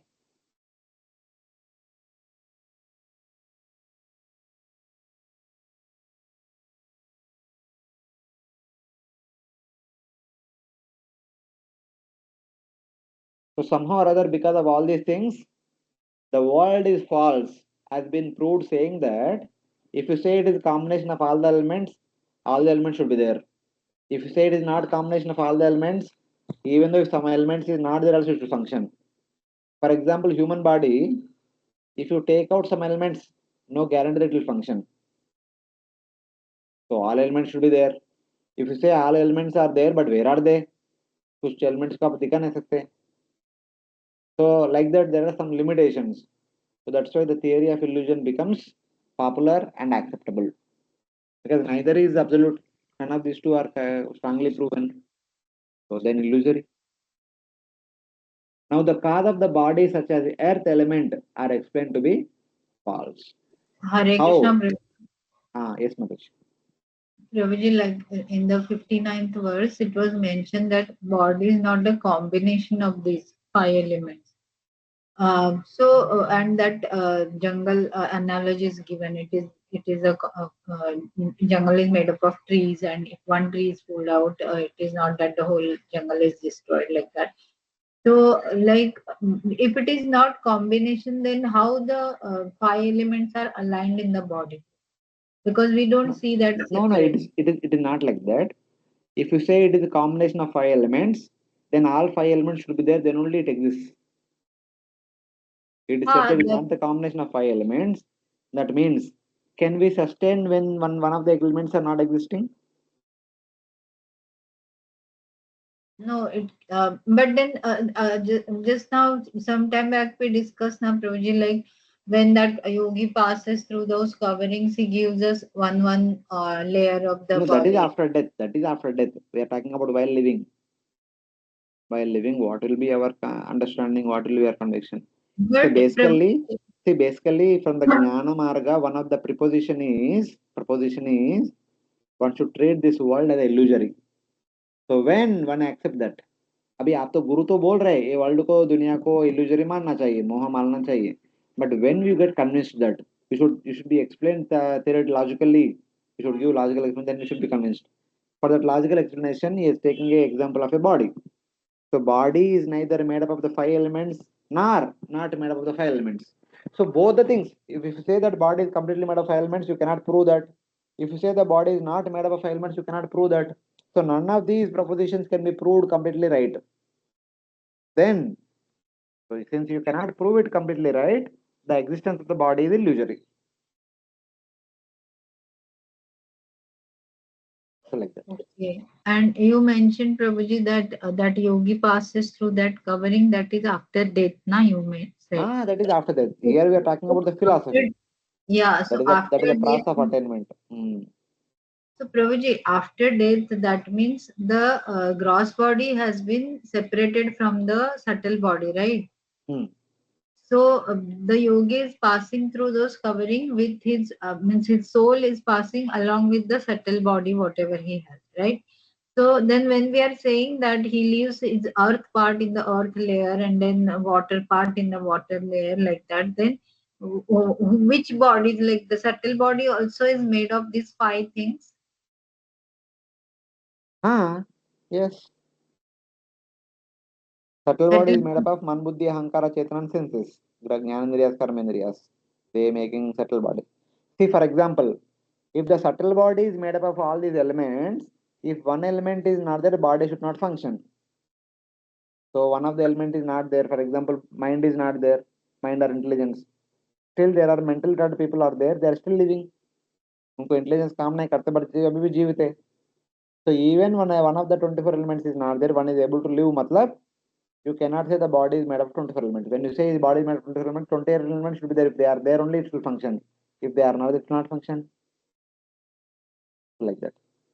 so then when the subtle body से वो एक एक element निकालते जाता है, that time See, that is a his different thing. Again, see, again, don't combine both. That is the process of leaving the body. This is the philosophy which one should be convinced and then leaves practice sadhana. उसको इसको संबंध नहीं. okay. That means the subtle body, Prabhuji, which is made of five elements, that is material only, like that, na, Prabhuji?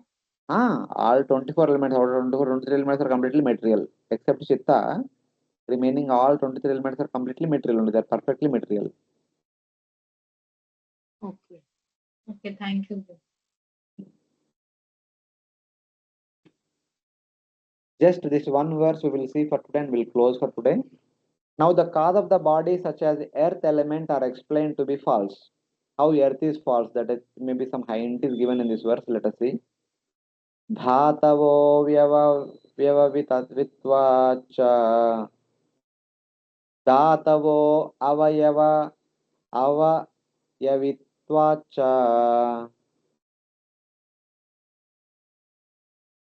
धातवो वयवित्वाच तन्मात्रावयवैर्विना तन्मात्रावयवैर्विना न स्युर्हि असति अवयविनी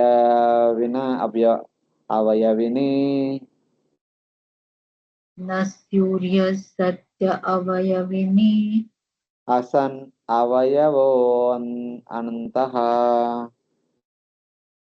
असन अवयवोऽन्तता. Because the body is formed of the five elements, it cannot exist without the subtle sense objects. Therefore, since the body is false, the sense objects are also naturally false or temporary.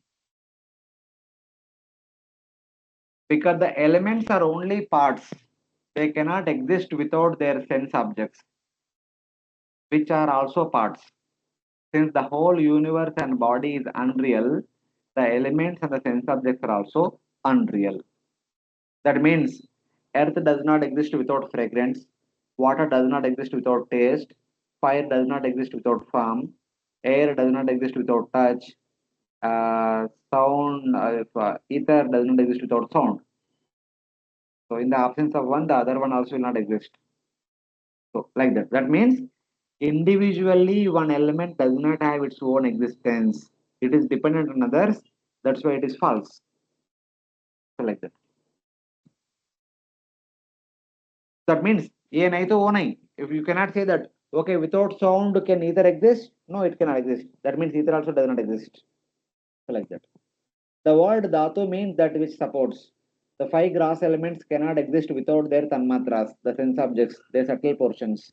Shabda, Sparsha, Rupa, Rasa, Gandha. But the parts should be real, since the whole is real, but the whole is unreal, proven in the last verse, and that the parts are also unreal. So one cannot prove the reality of the parts unless the whole is real. It has been said. Because if the whole body made up of 24 elements is real, if you accept the 24 elements are real. If 24 elements are real means every part is real. So like that. The logic is, even one of the element is not there, the body is working.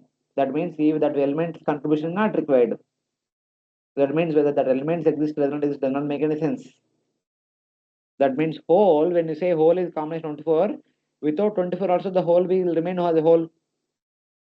So how can you say whole is 24? So 24 can be negated. If the whole is not real, the parts also cannot be real. That is the understanding.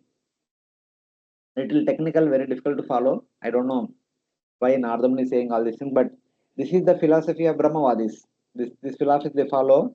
As a result of that, they enter into Brahmajyoti. Because for them to get convinced that this world is illusory, this kind of understanding is real. Neither individually they are real, nor collectively they are real. So सब वे सब चीज real नहीं. So इसके ऊपर क्यों attract होना चाहिए? So that is understanding. What is known by the word earth exists in name only. This is again Brahmavadha is saying, because earth is resolved into atomic particles which are imagined by the mind out of ignorance. Out of their totality, a particular object is made. So now we are seeing the earth. We may say earth is real, but ultimately earth can be distributed into, they are divided into ultimate molecules, ultimate atomic particles, and no one seen atomic particle. कोई देखा नहीं atomic particle को. अभी atomic particle को देखा नहीं, but जिसको आप देखा नहीं उसका कॉम्बिनेशन से आप अर्थ को देख रहे हैं, वो कैसे सही होगा? So like that, this is that. So this is the thing. Because the earth is resolved into atomic particles which are imagined by the mind of ignorance, out of ignorance, out of their totality a particular object is made. So the philosophers, the Vaisheshikavadi, they say that everything is ultimately made up of paramanus. But what is paramanu? You can't see it. अभी जिसको नहीं देख सकते उसका combination देखने वाला कैसे दिखेगा? जो नहीं देख सकते वो भी इल्यूजरी है, जिसके वजह से कॉम्बिनेशन से जिसको कुछ को देख रहे हैं वो भी इल्यूजरी है. So like that, the part concept and whole concept has been shown as illusory. I think this is a good example. परमाणु को हम देख नहीं सकते, परमाणु का कॉम्बिनेशन से जो आ रहे हैं एलिमेंट्स उसको कैसे देख सकते हैं हम? So like that is key. Logically is trying to prove. जिसको आप देन देख सकते हैं उसको the combination of 10 or 100, how can it become a visible object? So that is the understanding. Correct. I don't know how far, how much of all of you are able to follow. Even I am not able to focus on this. So we'll stop here, I suppose. I time bhi ho gaya. So request all of you to go through. Just because Nardamani is speaking, this is the philosophy of Brahmavadis. Anyway, we are not following Brahmavadi philosophy, but if at all we want to discuss with somebody, Brahmavadi, Mayavadi, we should understand their philosophy. So in that way, we should learn this philosophy. Whenever if you want to discuss such kind of people, we should know the Bhagavatam is talking about your philosophy also. This is your philosophy. So like that, the chance that Hare cannot. Krishna, Prabhuji. Yes. Prabhuji, you'll be putting up the slides on the group now. No, these are already put. We are in the 60th verse now. Long back when 15th chapter शुरुआत हुआ तभी रखा था. Okay, okay. The entire PDF of this The slides? whole chapter is there. Somebody can Okay. again resend it. Can browse through backward. Because it will be difficult to understand without these notes. No, slides I am always sending. No? If we have not sent, kindly some notify. I'll send again. I think somebody should resend it. Correction. But okay, just browse through just for the sake of information, out of curiosity, like to learn these things. No need to be very strict about it. Bhakti ka concept completely alag hai.